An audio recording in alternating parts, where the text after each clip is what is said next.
उधर रखो, ठीक आ रहा है, उधर रखोगे तो अच्छा रहेगा क्योंकि लाइट इधर आ रही है तो वो इसमें बेटर रहेगा, ठीक है ना। हरे कृष्णा।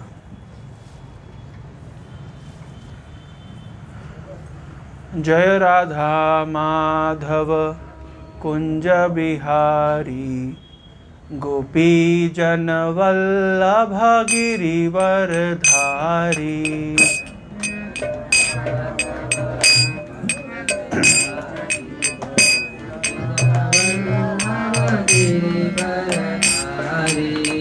जय राधा माधव कुंज बिहारी, गोपी जन वल्लभ गिरिवर धारी। जय राधा माधव कुंज बिहारी, गोपी जन वल्लभ गिरिवर धारी। यशोदानंदन ब्रज जन रंजन, यशोदानंदन ब्रज जन रंजन। यशोदानंदन ब्रज जन रंजन। यशोदानंदन ब्रज जन रंजन। यमुना तीरवनचारी, यमुना तीरवनचारी। यमुना तीरवनचारी।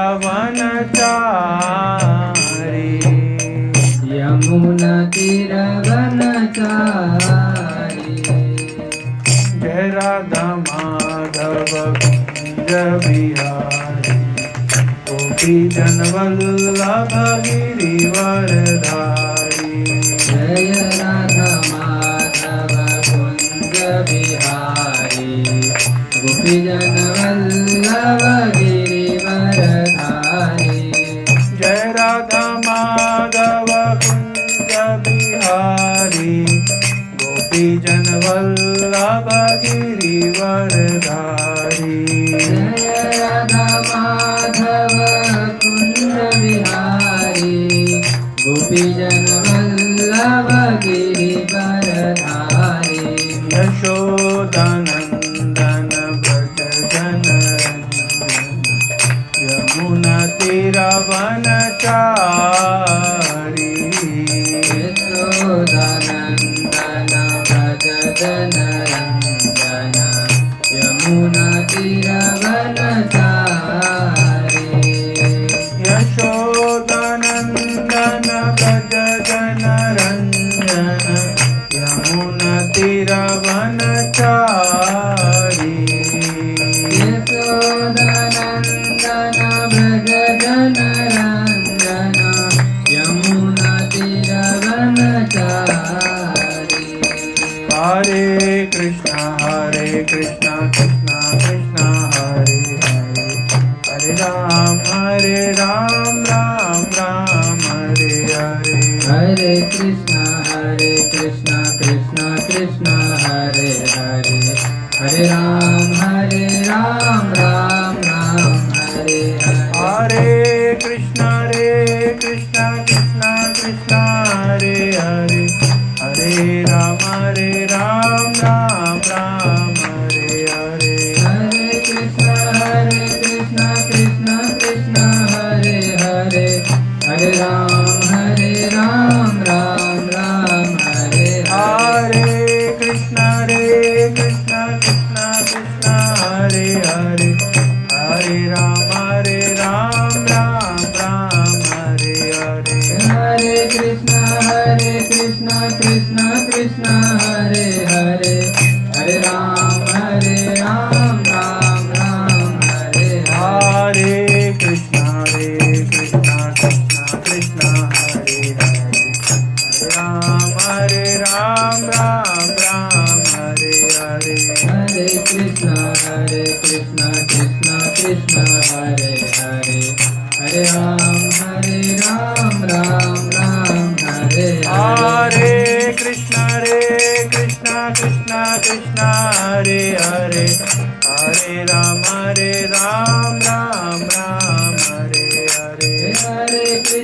हरे कृष्णा कृष्णा कृष्णा हरे हरे हरे राम राम राम हरे जय हरे कृष्ण बलराम जय कृष्ण बलराम कृष्ण बलराम जय वृंदावन धाम। जय कृष्ण बलराम जय कृष्ण बलराम कृष्ण बलराम जय वृंदावन धाम जय गौरनिताय जय गौरनिताय पतित पावन गौरनिताय जय गौरनिताय जय गौरनिताय जय गौरनिताय जय जगन्नाथ जय बलदेवा सुभद्रमय जय सुदर्शना जय जगन्नाथ जय बलदेवा सुभद्रमाय जय सुदर्शना जय राधा गोपीनाथ राधा गोपीनाथ राधे जय राधा गोपीनाथ राधा गोपीनाथ राधे जय राधा माधव राधा माधव राधे राधा माधव राधा माधव राधे जय जय प्रभुपाद प्रभुपाद प्रभुपाद जय जय प्रभुपाद जय प्रभुपाद प्रभुपाद प्रभुपाद प्रभुपाद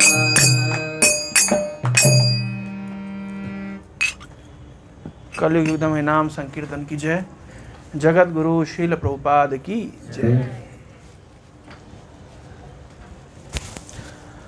ओम अज्ञानतिमिरान्धस्य ज्ञानाञ्जनशलाकया चक्षुरुन्मिलितं येन तस्मै श्रीगुरवे नमः।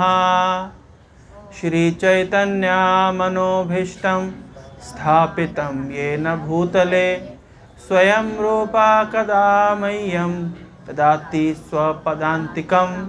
वन्दे अहं श्रीगुरो श्रीयुतपदकमलं श्रीगुरून् वैष्णवांश्च श्रीरूपं साग्रजातं सहगण रघुनाथान्वितं तं सजीवं साद्वैतं सावधूतं परिजनसहितं कृष्ण चैतन्यदेवं श्रीराधाकृष्णपादान् सहगण ललिता श्रीविशाखान्वितांश्च नमः। ओं विष्णुपादाय कृष्णपृष्ठाय भूतले श्रीमते भक्तिवेदांत स्वामिनिति नामिने नमस्ते सारस्वते देवे गौरवाणी प्रचारिणे निर्विशेष शून्यवादी पाश्चात्य देशतारिणे।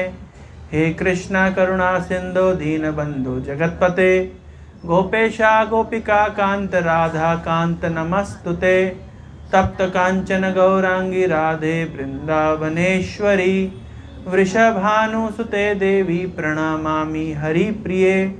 वाञ्छाकल्पतरुभ्यश्च कृपा सिन्धुभ्येव च पतितानां पावनेभ्यो वैष्णवेभ्यो नमो नमः। नमो महावदान्याय कृष्ण प्रेम प्रदायते कृष्णाय कृष्ण चैतन्य नाम्ने गौरतुषे नमः। नीलाचल निवासाय नित्याय परमात्मने बलभद्र सुभद्राभ्यां जगन्नाथाय ते नमः। जय श्री कृष्ण चैतन्य प्रभु नित्यानंद श्री अद्वैत गदाधर श्रीवासादि गौर भक्त वृंदा। हरे कृष्णा कृष्णा कृष्णा हरे हरे हरे राम राम राम हरे हरे। ओम नमो भगवते वासुदेवाय। ओम नमो भगवते वासुदेवाय। ओम नमो भगवते वासुदेवाय। नारायणं नमस्कृत्य नरं चैव नरोत्तमं देवीं सरस्वतीं व्यासं ततो जयमुदीरयेत्। नष्टप्रायेषु भद्रेषु नित्यं भागवत सेवया भगवतीम उत्तमा श्लोके भक्तिर्भवति नैष्टिकी मूकं करोति वाचालं पंगु लंघयते गिरिं यत्कृपातम् अहं वन्दे श्री गुरो दीनतारिणे। हरे कृष्णा। आप सभी का हार्दिक स्वागत है आज के रविवारीय संध्याकालीन सत्र में। और आज हम श्रीमद् भागवतम के 7वें स्कंद के 14वें अध्याय से सुनेंगे। इस अध्याय का शीर्षक है आदर्श पारिवारिक जीवन।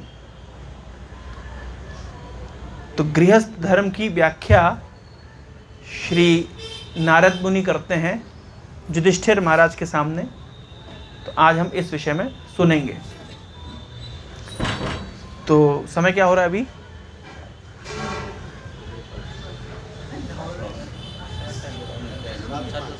7:10। तो 7:10 हो रहा है। तो मैं 40 मिनट के आसपास बोलूँगा और फिर आप लोगों से सुनूंगा आप लोग क्या सीखे हैं। तो अब ये कंपलसरी स्ट्रेटेजी है, नहीं तो होता ये है कि सब सुन के चले जाते हैं लेकिन याद कुछ भी नहीं रहता है ना। तो इस तरह नहीं होगा, इसलिए आप लोगों से पूछा जाएगा कि क्या सीखा है आप लोगों ने। तो घटना है ये इंद्रप्रस्थ की। इंद्रप्रस्थ में राजसूय यज्ञ का आयोजन किया था महाराज युधिष्ठिर ने। तो राजसूय यज्ञ कौन कर सकता है? वो व्यक्ति कर सकता है, वो राजा कर सकता है कि जिसने पूरी दुनिया को अपने अधिकार में ले लिया हो।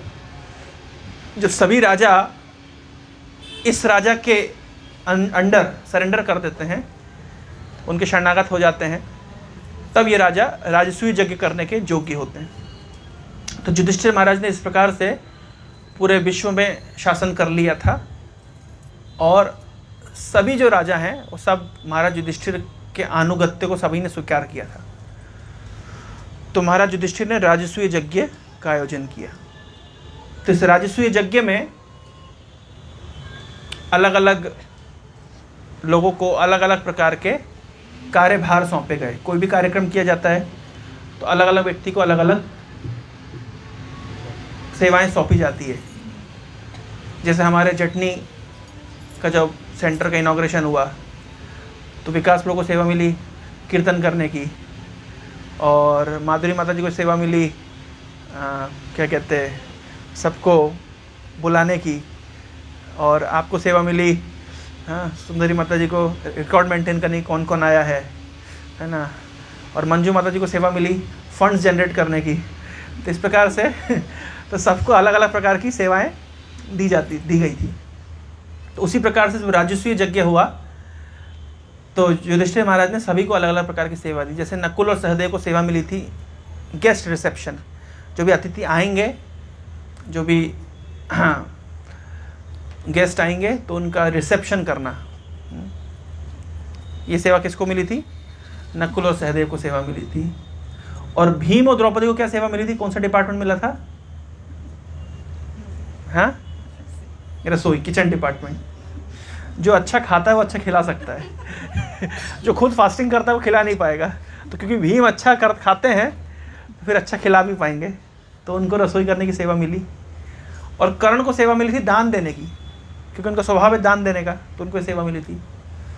दुर्योधन को भी सेवा मिली थी ट्रेजरी मेंटेन करने की, जो भी लोग गिफ्ट्स लाएंगे उसको मेंटेन करना, रिकॉर्ड रखना। नहीं होता ऐसे कोई शादी में, जब शादी हो जाती है तो कौन क्या गिफ्ट दिया वो नोट करके रखा जाता है, क्योंकि समाज में मेंटेन करना पड़ेगा। जब जाएंगे उनके घर तो कितना देंगे, उनने मान लीजिए 500 रुपये दिया और आप 100 रुपये देकर के आएंगे तो फिर नाक कट जाएगी समाज में। तो नोट करके रखना पड़ता है कि शादी में आए थे, फलाना व्यक्ति 500 रुपये दिया, फलाने 1000 रुपये दिया, फलाने 100 रुपये दिया। तो फिर वो रिकॉर्ड करते हैं ना। माता जी लोग सब मुस्कुरा रही है क्योंकि ये सब कार्य माता जी लोग करती हैं तो इस तरीके से रिकॉर्ड मेंटेन किया जाता है। तो दुर्योधन का सब रिकॉर्ड मेंटेन, कौन क्या गिफ्ट लेकर के आया है वो रिकॉर्ड करते थे। तो इस प्रकार से सभी को सेवाएं दी गई थी। तो भगवान कृष्ण ने क्या सेवा करी थी? एक तो चरण धोने की सेवा, जो भी आएंगे पाद प्रक्षालन करेंगे और झूठे पत्तल उठाएंगे, ये सेवा भगवान कृष्ण ने ली थी। तो भगवान कृष्ण का नाम है अच्युत। अच्युत का अर्थ क्या होता है? हमने सुना है पहले भी।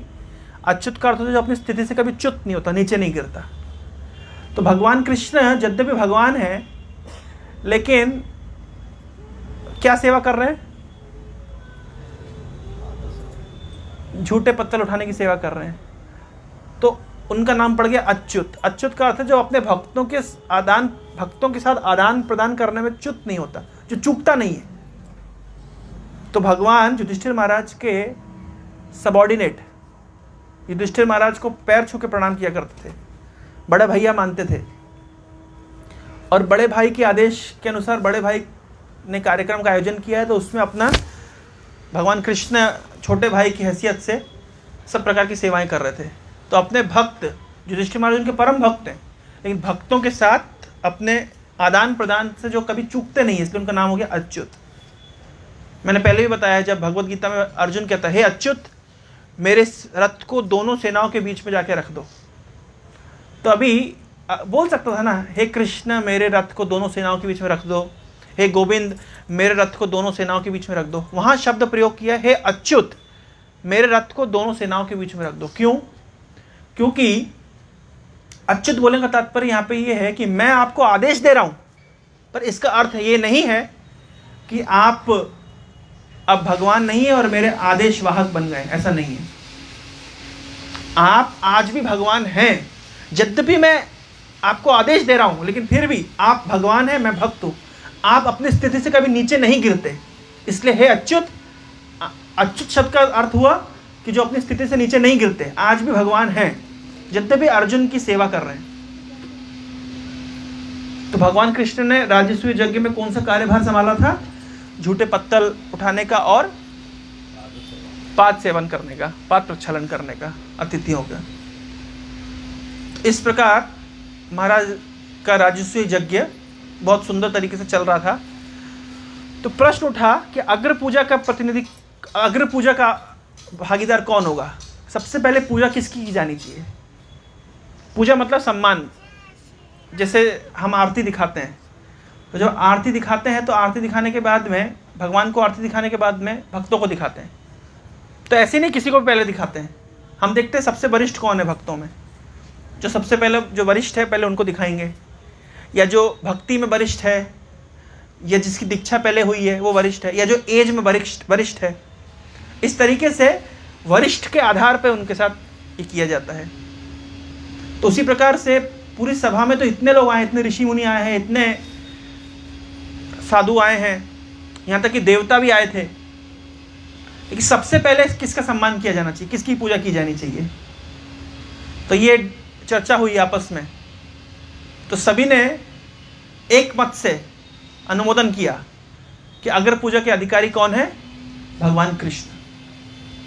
चाहे धृतराष्ट्र महाराज हों, चाहे भीष्म पितामह हों, चाहे द्रोणाचार्य हों, चाहे कृपाचार्य हों, चाहे व्यासदेव हों, सभी ने अनुमोदन किया कि अग्र पूजा के अधिकारी भगवान कृष्ण हैं।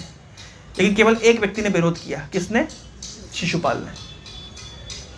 तो शिशुपाल ने विरोध किया, तो विरोध तो किया ही किया, साथ में भगवान को गाली देना शुरू किया। शिशुपाल जब बचपन से जब तोतली बोली बोलता था, तो तोतली बोली में भी वो भगवान कृष्ण को गाली दिया करता था। तो भगवान कृष्ण ने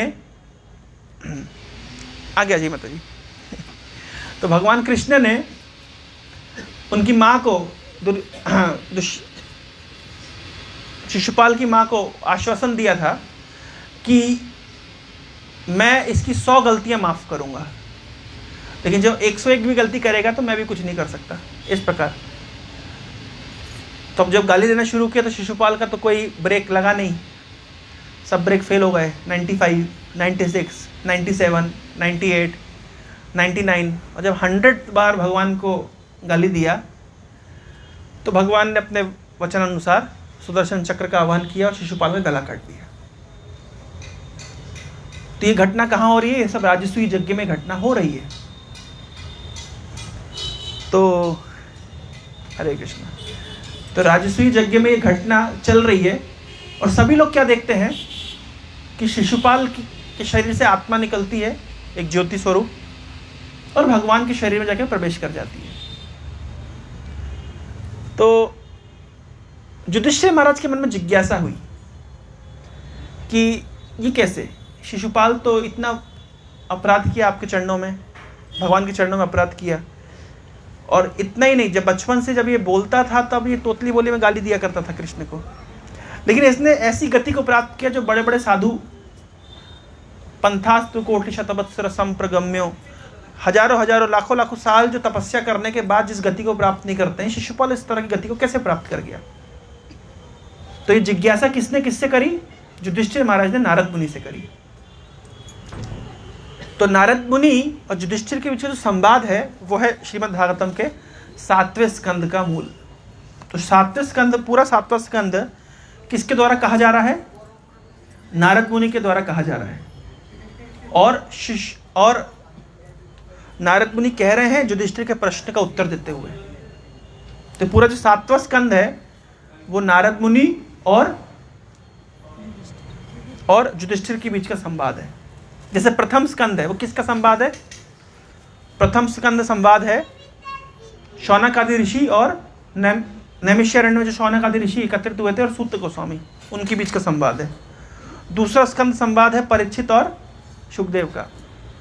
वैसे तो सभी परीक्षित सुखदेव का संवाद है, लेकिन हर कैंटो में आप देखेंगे एक 7वां स्कंद सुना रहे हैं सुखदेव गोस्वामी परीक्षित को, लेकिन कोट कर रहे हैं राजसूय यज्ञ की घटना जिसमें युधिष्ठिर प्रश्न पूछते नारद से। तो युधिष्ठिर ने प्रश्न पूछा कि शिशुपाल की ऐसी गति कैसे हुई। तो तब नारद मुनि बताते हैं कि शिशुपाल वास्तव में भगवान का पार्षद है। जय विजय नाम के 2 असुर थे, जय विजय नाम के 2 द्वारपाल थे, जो श्राप के कारण उनको असुर जोनी में आना पड़ा। और इस प्रकार से जो ये प्रसंग, ये इतिहास बता रहे हैं नारद मुनि युधिष्ठिर महाराज को। तो शिशुपाल ही आगे चल के हिरण्यकशिपु बन के आया, मतलब पहले हिरण्यकशिपु के रूप में आया था और उसने प्रहलाद को बहुत तंग किया था। तो युधिष्ठिर महाराज ने जिज्ञासा करी कि पिता तो अपने पुत्र के प्रति स्वभावतः कोमल होते हैं, वात्सल्य से भरे होते हैं, लेकिन किस प्रकार से हिरण्यकशिपु ने प्रहलाद को इस प्रकार सताया, ये जिज्ञासा हुई। तब नारद मुनि प्रहलाद महाराज के चरित्र को बखान कर रहे हैं। तो इस 7वें स्कंद के लगभग 10 अध्यायों में ये प्रहलाद महाराज का चरित्र है। तो बोलने वाले कौन है सभा में? नारद मुनि। सुनने वाले कौन है? युधिष्ठिर महाराज के साथ साथ कितने सारे ऋषि मुनि बैठे सुन रहे हैं इस कथा को। और ऋषि मुनि नहीं, साक्षात भगवान भी उस सभा में बैठे हुए हैं और इस प्रसंग को सुन रहे हैं। तो कितना प्रामाणिक प्रसंग हो सकता है कि बोलने वाले नारद मुनि जैसे महात्मा हैं, सुनने वाले युधिष्ठिर महाराज और अन्य ऋषि मुनि हैं, और साथ साथ भगवान कृष्ण भी बैठ करके अपने भक्त प्रहलाद के चरित्र को सुनेंगे। तो जब 10वें अध्याय में प्रहलाद का चरित्र खत्म हो जाता है, लगभग 10 अध्याय में प्रहलाद महाराज के किस प्रकार से हिरण्यकशिपु ने प्रहलाद को सताया, किस प्रकार से हिरण्यकशिपु तपस्या करने गया, प्रहलाद ने किस प्रकार से अपने माँ के गर्भ में नारद मुनि के उपदेशों को सीखा, किस प्रकार से प्रहलाद महाराज जब अपने बोर्डिंग स्कूल में जाया करते थे, स्कूल में वो किस प्रकार से अपने फ्रेंड्स को प्रीचिंग किया करते थे। तो इस प्रकार से ये सारा प्रसंग आया। फिर उसके बाद कैसे भगवान ने नरसिंह देव का अवतार लिया, फिर उसके बाद किस प्रकार से हिरण्यकशिपु का वध हुआ, प्रहलाद महाराज ने स्तुतियाँ करी। तो ये सब लगभग 10 अध्यायों में आता है। अब इसके बाद में युधिष्ठिर महाराज ने जिज्ञासा करी। क्या जिज्ञासा करी? तो बहुत ही महत्वपूर्ण जिज्ञासा है, जिस जिज्ञासा के आधार पे अगले कुछ अध्याय श्रीमद् भागवतम के 7वें स्कंद में सम्मिलित हैं। युधिष्ठिर महाराज ने नारद मुनि से जिज्ञासा करी। किस समय जिज्ञासा चल रही है? ये कहाँ पे चल रहा है? ये राजसूय यज्ञ में। अच्छा, इस यज्ञ का मेन कैंडिडेट कौन है? कौन यज्ञ कर रहा है? कौन मुख्य यजमान है? युधिष्ठिर महाराज। अच्छा, हम तो देखते हैं जब कोई यज्ञ होता है हमारे घर में, तो जो मुख्य यजमान होता है वो सबसे ज़्यादा व्यस्त होता है। देखिए, आप सीखने की बात है यहाँ से। जो मुख्य यजमान होता है, मान लीजिए आपके घर में कुछ कार्यक्रम है, कोई पूजा है, कोई यज्ञ है या कोई उत्सव है, क्योंकि आपके घर में हो रहा है तो आप सबसे ज़्यादा व्यस्त रहेंगे, तो बैठ कर कथा सुनने का समय होगा कि नहीं होगा? नहीं होगा। लेकिन युधिष्ठिर महाराज का आचरण देखिए, इस तरीके से मैनेज किया है, सबको सब कार्यों में लगा दिया। और सबसे जो मुख्य कार्य है नारद मुनि से कथा सुनना, उस कथा के लिए बैठे हैं। ये जो पूरा 7वां स्कंद है, ये युधिष्ठिर महाराज पूछ रहे हैं, नारद मुनि बता रहे हैं। अब सोचिए, यज्ञ में इतना समय मिल गया इनको कि पूरा एक किताब कंप्लीट हो गई। इसका अर्थ क्या है? यज्ञ का सबसे मुख्य मतलब समस्त जो भी यज्ञ होता है, जो भी कार्यक्रम होता है, उस सबसे मुख्य कार्य क्या है? साधुओं के मुख से भगवान की कथा सुनना। सारा काम साइड में करके साधुओं के मुख से भगवान की कथा सुनने पर फोकस किया जा रहा है। ये बहुत बड़ी शिक्षा है। यहां से हम देखते किसी का घर विवाह होता है तो वो साधुओं को बुला तो लेते हैं, क्योंकि बुलाने से शुभ होता है ये भावना के साथ, लेकिन परिवार में किसी के पास भी समय नहीं होता है कि साधुओं से बैठे कथा सुने। वो लोग क्या करते हैं, वो कहते हैं, साधुओं कहते हैं आप लोग कीर्तन करिए, तो उनको लगा देंगे कीर्तन करने में, साधु लोग अपना कीर्तन वीर्तन करते रहेंगे और वो घर गृहस्थी काम में, इसमें उसमें, मेहमानी में व्यस्त रहेंगे। ऐसा होता है ना, हर जगह ऐसा होता है। हमने कितने कार्यक्रम किए हैं, चाहे किसी का जन्म का अवसर हो, चाहे मृत्यु का अवसर हो, चाहे विवाह का अवसर हो, वो हम लोग को बुला लेंगे और हम लोग अपने हरे कृष्ण जप रहे हैं, कीर्तन कर रहे हैं, वो अपने कार्य में, धंधे में व्यस्त हैं। कोई मेहमान को कोल्ड ड्रिंक पिला रहा है, कोई बिस्किट खिला रहा है, वो सब सारी वो चल रही है। साधु लोग पागलों जैसे अकेले बैठे कीर्तन कर रहे हैं। युधिष्ठिर महाराज देखिए राजसूय यज्ञ कर रहे हैं, छोटा मोटा यज्ञ नहीं, पूरे विश्व का शासन जिसके हाथ में आता है वो राजसूय यज्ञ करता है। दूसरा, और गेस्ट कैसे बुलाए हैं? साक्षात भगवान को बुलाया है, साक्षात भगवान बैठे हैं। और कितने ऋषि मुनि पूरे ब्रह्मांड से, यहां तक कि देवता लोग भी आए हुए हैं, कितना व्यस्त होंगे।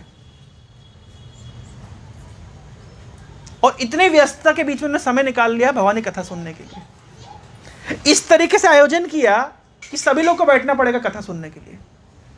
देखिए सभी बैठ के सुन रहे हैं, सब कोई ये नहीं कह रहा कि मेरे लिए पॉपकॉर्न लाओ, चिप्स लाओ, इस तरह तंग नहीं कर रहे। गेस्ट भी थोड़े समझदार हैं, वो समझ गए हैं कि हम यहाँ जाए हैं युधिष्ठिर महाराज के यहाँ पे अवसर मिलेगा कथा सुनने का। यज्ञ का मुख्य उद्देश्य केवल आहुतियाँ देना नहीं होता अग्नि में, यज्ञ का उद्देश्य होता है भगवान की कथा सुनना। परम पूज्य राधा गोविंद महाराज अपने एक प्रवचन में बताते हैं कि बिहार में आज भी इस प्रकार बातचीत में कहा जाता है कि हम यज्ञ सुनने जा रहे हैं। वो ये नहीं कहते हम यज्ञ देखने जा रहे हैं कि यज्ञ करने जा रहे हैं, वो कहते हैं हम यज्ञ सुनने जा रहे हैं। तो यज्ञ में क्या सुनेंगे? यज्ञ का मुख्य उद्देश्य है भगवान की कथा। एक यज्ञ वगैरह जो आयोजन किए जाते हैं, अगर आप डायरेक्ट बोलेंगे कथा है तो लोग आएंगे नहीं, तो हम बोलेंगे नहीं यज्ञ होगा। और भी बहुत सारे अलग अलग इस तरीके से ये सब तरीके हैं लोगों को बुलाने का, लेकिन उद्देश्य क्या है? कथा सुनना, कथा सुनाना। यहां तक कि श्रीमद् भागवतम शुरुआत यहां से हुई है कि शौनक आदि ऋषि लगे थे 1000 साल चलने वाले यज्ञ करने में, लेकिन ये आधे में इनका दिमाग खराब हो गया। एक तो धुआं इतना उठ रहा है, वो स्वाहा स्वाहा करते करते इनके मुंह सबके काले हो गए। ये लिखा है भागवत के कुछ टीकाकार इस तरह कहते हैं कि सारे ऋषि मुनियों के मुंह काले हो गए, एग्जॉस्ट हो गए। और उसके बाद में सूत्र गोस्वामी के पास जाकर के बोलते कि हम ये फालतू कहाँ फंस गए अभी यज्ञ में, इससे कितने लोगों का कल्याण होगा पता नहीं, आप सही से कल्याण का मार्ग बताइए क्या है। तो वास्तविक कल्याण का मार्ग है भगवान की कथा सुनना। तब वहीं से तो श्रीमद् भागवतम शुरू हो रही है। वही तो मेन कि यज्ञ वज्ञ तो साइड रखो, पहले कथा सुनो। और हम युधिष्ठिर कितना बड़ा आचरण आप देख लीजिए, कितना आप व्यस्तता का अनुभव कर लीजिए, लेकिन सारी व्यस्तता उनने क्या मैनेजमेंट किया होगा कि सारा काम हो गया और अब सब लोग, अच्छा तो उसमें गेस्ट भी टाइम पे आते थे, ये भी एक इंपॉर्टेंट बात है। क्योंकि गेस्ट आएगा तो आपको पानी पिलाना पड़ेगा, फ्रूटी पिलाना पड़ेगा, माजा पिलाना पड़ेगा, नहीं तो अब बीच कथा में गेस्ट आएंगे, फिर घर की बहुएं उठ के जाएंगे, उनको पानी पिलाएंगे, नहीं पिलाएंगे तो बुरा मान जाएंगे। तो गेस्ट भी सब भी हमको पता है ये टाइम पे जाना है, कथा होने वाली है, तो घर के लोगों की हम कथा सुनने दें, हम भी कथा सुने। तो कितना एक डिसेंट व्यवहार है। सभ्य व्यक्ति का इस प्रकार आचरण है, इस सभ्यता का लक्षण है, ये भगवान की कथा को प्राथमिकता देते हैं। तो युधिष्ठिर महाराज प्रश्न पूछ रहे हैं, नारद मुनि उत्तर दे रहे हैं। तो इस प्रकार से 7 स्कंद का आधार है। युधिष्ठिर महाराज ने जब प्रहलाद महाराज का चरित्र खत्म हो गया, उसके बाद में प्रश्न पूछा नारद मुनि से। युधिष्ठिर महाराज पूछते हैं कि जीव का जो सनातन धर्म है वो क्या है और उसका कैसे आचरण किया जाना चाहिए। तो सबसे पहले तो जीव का सनातन धर्म क्या है, इस विषय में हम सुनते हैं, और उसे कैसे आचरण करना चाहिए, क्या नारद मुनि फॉर्मूला दिए हैं, उस विषय में हम सुनेंगे। तो जीव का सनातन धर्म का अर्थ क्या हुआ, ये थोड़ा सा टेक्निकल है, फिलोसफिकल है, थोड़ा ध्यान से सुनिएगा। मैं देखता हूँ भक्तों को लीला कथा सुनने में बहुत मजा लगता है, स्टोरी सुनाइए मजा लगता है, और जैसे फिलोसफी सुनाते हैं ना तो नींद आने लगती है। इसलिए जो बाहर के कथाकार होते हैं वो क्या करते हैं, वो बढ़िया बढ़िया कहानियाँ सुनाएंगे, है ना, वो रास लीला सुनाएंगे, कृष्ण की बाल लीला सुनाएंगे, फिलॉसफी बहुत कम बोलेंगे। क्यों? क्योंकि फिलॉसफी बोलने से लोगों को नींद आती है, उबाऊ लगता है। लेकिन देखिए प्रभुपाद जी के कोई भी लेक्चर में सुन लीजिए, केवल फिलॉसफी ज़्यादा बोली गई है। लीला प्रभुपाद जी हार्डली बोले, पहले फिलॉसफी पे फोकस किए। तो इसलिए अभी हम जो भागवत कथा करने वाले हैं, इसका अभी अनाउंसमेंट होगा, तो इसमें हम लोग जो 7 दिन में श्रीमद् भागवतम के लगभग सभी स्कंदों में से कुछ कुछ कथा लेंगे, लेकिन पूरा फिलॉसफी भी उसमें आएगा। जैसे भगवान की, प्रभुपाद जी कहते हैं भगवान की रास लीला महत्वपूर्ण है, भगवान की सृष्टि लीला भी महत्वपूर्ण है। तो लोग क्या है, रास लीला के विषय में सुनना चाहते हैं, बाल लीला के विषय में सुनना चाहते हैं, लेकिन सृष्टि लीला के विषय में सुनना नहीं चाहते। लेकिन अगर हम सृष्टि लीला के विषय में नहीं सुनेंगे तो हम नहीं समझ पाएंगे जो बाल लीला व्यक्ति कर रहा है, बच्चा, ये है कौन। ये कृष्ण जो रो रहे हैं, या माँ की छड़ी देख कर डर रहे हैं, या कृष्ण गोपियों के साथ रास लीला कर रहे हैं। तो लोग कहते हैं कृष्ण करे तो रास लीला, हम करे तो कैरेक्टर ढीला, नहीं, इस तरह गाने बनाए जाते हैं। वो सोचते हैं कृष्ण की रास लीला एक सामान्य पुरुष और स्त्री के बीच का जो संबंध है, इस प्रकार से वो लोग देखते हैं, सोचते हैं, सुनते हैं। लेकिन कृष्ण है कौन, इसके लिए पहले 9 स्कंद बोले श्रीमद् भागवतम के सुखदेव गोस्वामी ने, तब जाके 10वां स्कंद शुरू किया है। 9 स्कंदों में कृष्ण कौन है पहले जानिए। मद भयात वाति वातोयम सूर्यस्तप्ति मद भयात वर्षति इंद्रो दहति अग्नि मृत्युश्चरति मद भयात। कृष्ण है कौन? जिसके भय से हवा बहती है, जिसके भय से सूरज और चंद्रमा तपते हैं, जिसके भय से अग्नि प्रज्वलित होती है, जिसके भय से मृत्यु चरण करती है, जिसके भय से इंद्र वर्षा करते हैं, वो है कृष्ण। तो कृष्ण कोई सामान्य व्यक्ति नहीं है, पहले ये 9 स्कंदों में क्लियर किया है, तब जाके 10वां स्कंद में कृष्ण की लीला वर्णन किया है सुखदेव गोस्वामी। जानते हैं कि कृष्ण की लीला समझने के पहले समझिए कृष्ण कौन है। कभी कभी जो कुछ तथाकथित दार्शनिक होते हैं या फिलोसफर्स या कुछ अन्य धर्मों के लोग आके हमसे हमारे साथ डिबेट करते हैं, बोले आपके भगवान इस तरह से गलत आचरण करते हैं, चोरी करते हैं। उनको चोरी करने की क्या जरूरत है? ईशावास्यम इदम सर्वम यत् किंच जगत्याम जगत। इस संसार की सारी संपत्ति जिसकी है, तो क्या वो कुछ लेता तो चोरी कर रहा है? ये समझना पड़ेगा कि भगवान कौन है, उनकी सत्ता क्या है, तब जाकर के उनकी लीला समझ आएगी। कि जो भगवान हर कण कण में बसते हैं, हमने पिछले सप्ताह सुना था कि स्तंभे सभायाम न मृगम न मानुषम, खंबे के पीछे प्रकट हो गए। भगवान तो सर्वत्र व्याप्त हैं, लेकिन खंबे से क्यों प्रकट हुए? क्योंकि हिरण्यकश्यपु ने पूछा प्रहलाद से, क्या खंबे में भगवान है तुम्हारा?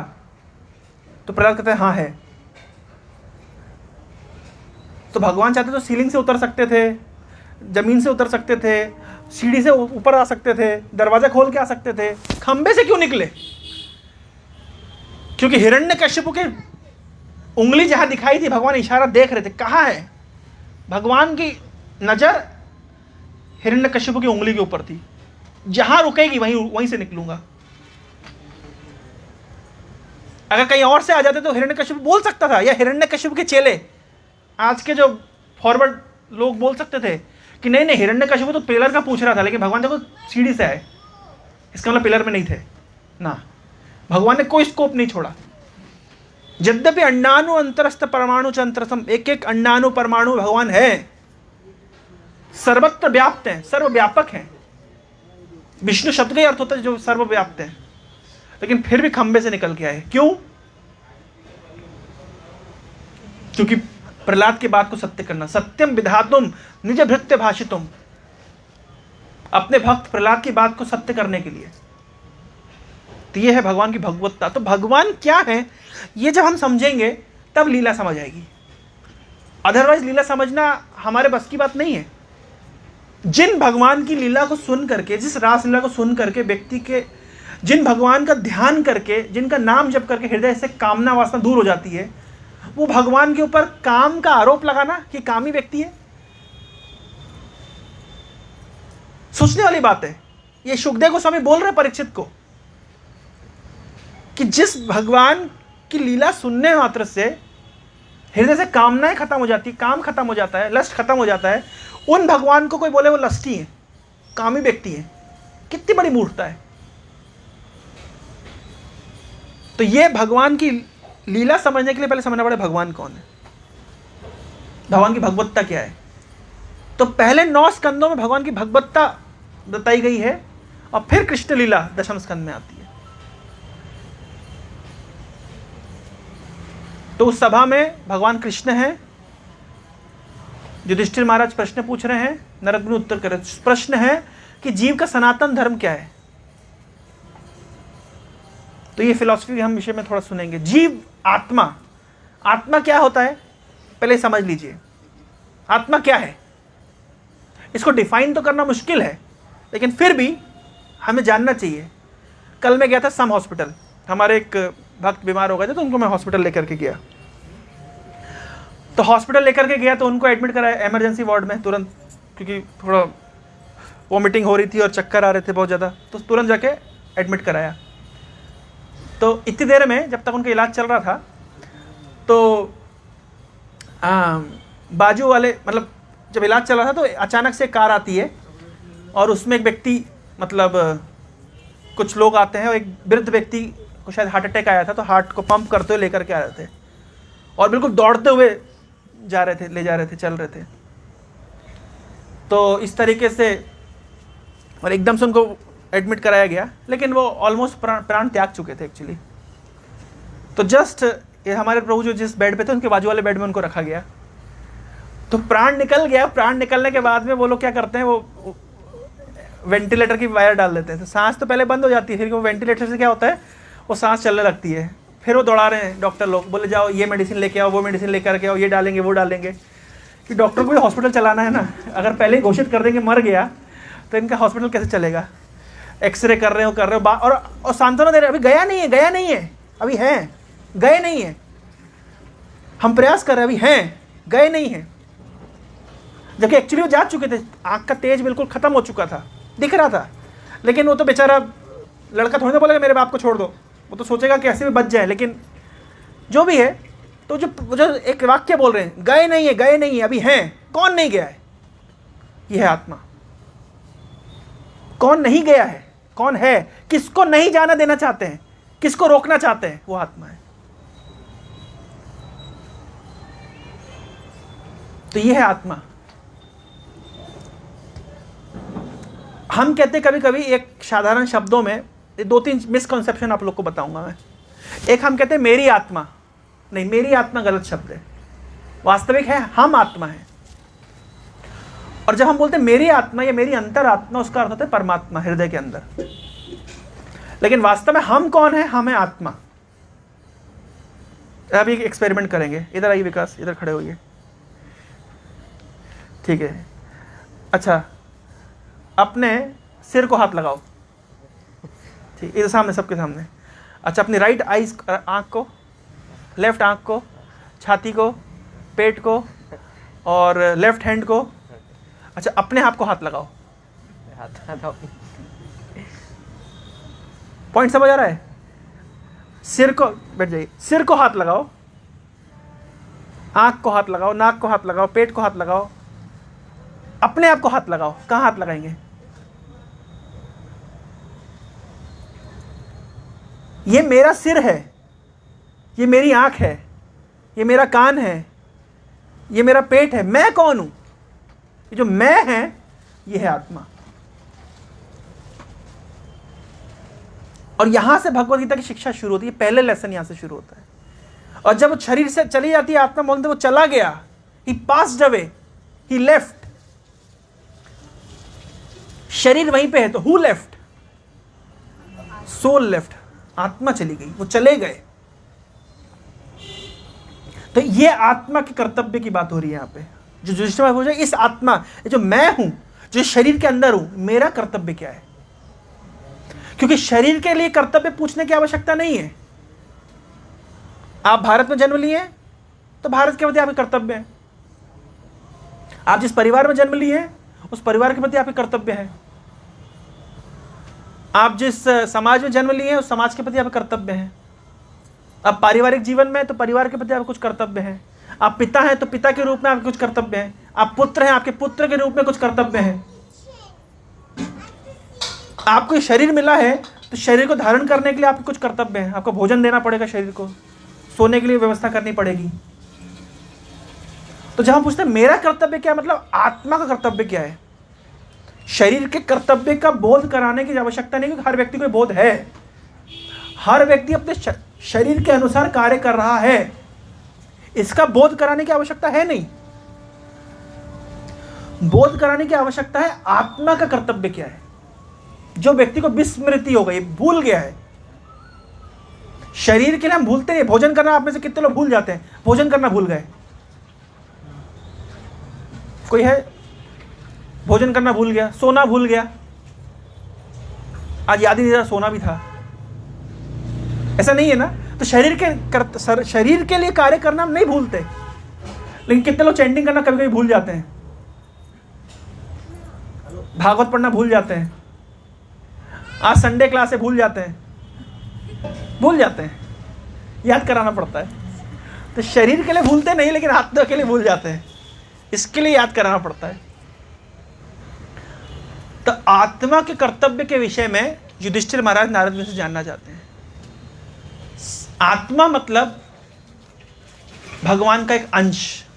ये भगवान गीता में खुद कह रहे हैं। क्या कह रहे हैं? ममेव अंशो जीव लोके जीवभूता सनातना। आत्मा क्या है?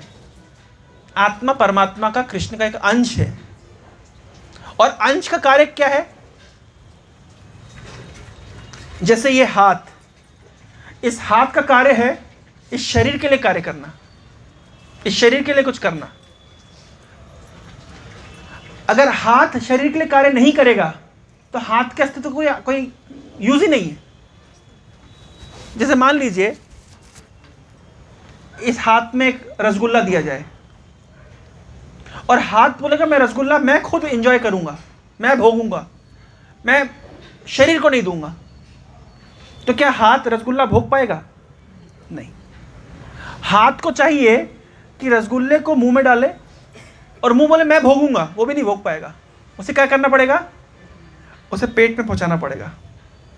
और जब पेट में पहुंचाएगा तो पेट से फिर शक्ति हाथ को भी मिलेगी, मुंह को भी मिलेगी, दिमाग को भी मिलेगी, सब जगह मिलेगी। भगवान गीता में कह रहे हैं भोक्ता राम यज्ञ तपसाम सर्वलोक महेश। मैं भोक्ता हूं, तुम भोक्ता नहीं हो। देवता लोग भोक्ता नहीं है, मैं भोक्ता हूं। इसका अर्थ क्या है? जैसे पेट भोक्ता है, हाथ भोक्ता नहीं है, आंख भोक्ता नहीं है। कोई भी खाने की वस्तु आप दीजिए, केवल पेट भोग सकता है और कोई नहीं भोग सकता। सभी को चाहिए कि वो वस्तु को मुंह के माध्यम से पेट में पहुंचाएं, लेकिन भोगने की शक्ति हाथ के पास नहीं है, भोगने की शक्ति कान के पास नहीं है, भोगने की शक्ति आंख के पास नहीं है, भोगने की शक्ति केवल पेट के पास है। वो भोग सकता है।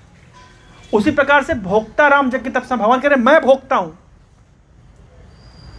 और किसी में क्षमता नहीं है भोगने की।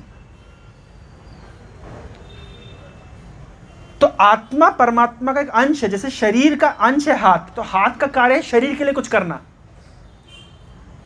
तो आत्मा कार्य परमात्मा के लिए कुछ करना।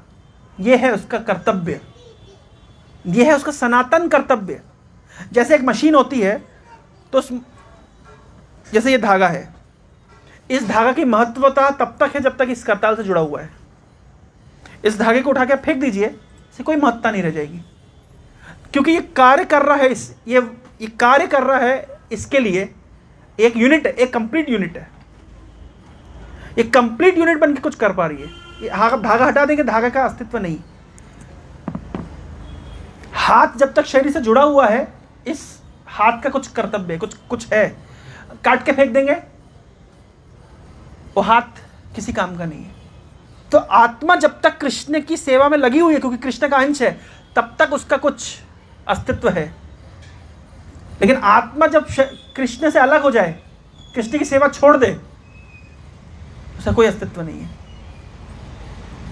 जैसे आपने देखा, अब जब आप नाई के पास जाते हैं या माता जी लोग ब्यूटी पार्लर जाती हैं, तो बालों को अलग अलग प्रकार से सेट करते हैं। अच्छा, वो बाल जब कट के फेंक दें, तो जो फेंका हुआ बाल है उसका कोई अस्तित्व नहीं है। जब तक बाल शरीर से जुड़ा हुआ है, उसका कुछ अस्तित्व है। तो उसी प्रकार से आत्मा जब तक कृष्ण के साथ सेवा के माध्यम से जुड़ी हुई है, उस आत्मा का कुछ अस्तित्व है। लेकिन जब आत्मा का कृष्ण के साथ संबंध खत्म हो गया, यानी सेवा की जो भावना खत्म हो गई, तो फिर उसका कोई अस्तित्व नहीं है। लॉस्ट, कहते हैं लॉस्ट हो गई। संसार में लोग लॉस्ट घूम रहे हैं। क्यों?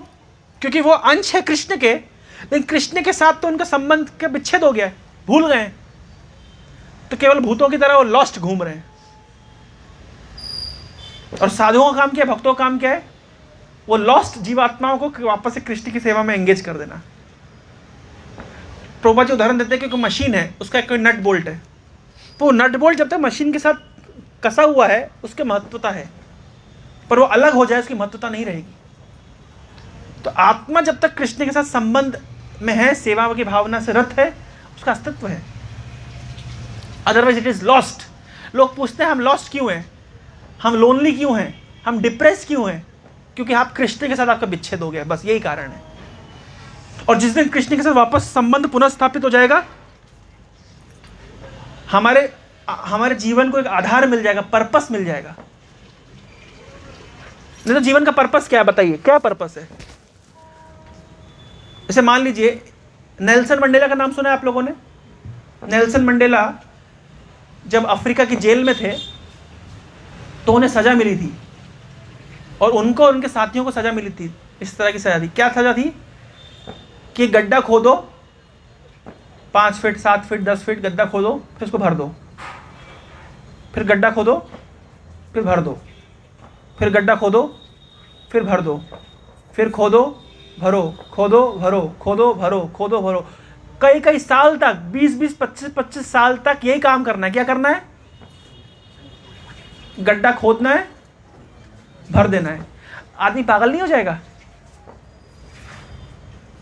इमेजिन करिए, पागल नहीं हो जाएगा? जैसे मान लीजिए कोई चढ़ाई है, पत्थर ऊपर चढ़ाओ, फिर छोड़ दो, पत्थर रोल करके नीचे आ जाएगा, फिर उसको ऊपर चढ़ाओ, फिर छोड़ दो, फिर रोल करके नीचे आ जाएगा, फिर चढ़ाओ, फिर छोड़ दो, फिर रोल करके नीचे आ जाएगा। इस तरह 10 साल करना है। मान लीजिए आपको इस तरह की सजा दी जाए, पागल नहीं हो जाएंगे? हम यही कर रहे हैं। जन्म लेते हैं, 50 साल 60 साल 70 साल जीते हैं, फिर मर जाते हैं, फिर जन्म लेते हैं, फिर कुछ दिन जीते हैं, फिर मर जाते हैं, फिर जन्म लेते हैं, फिर कुछ दिन जीते हैं, फिर मर जाते हैं। इस तरीके से लाखों करोड़ों बार हम कर चुके हैं। लोग पूछते हैं पुराना जन्म याद क्यों नहीं रहता? अगर ये याद रहेगा तो हम पागल हो जाएंगे, इसलिए भगवान भुला देते हैं।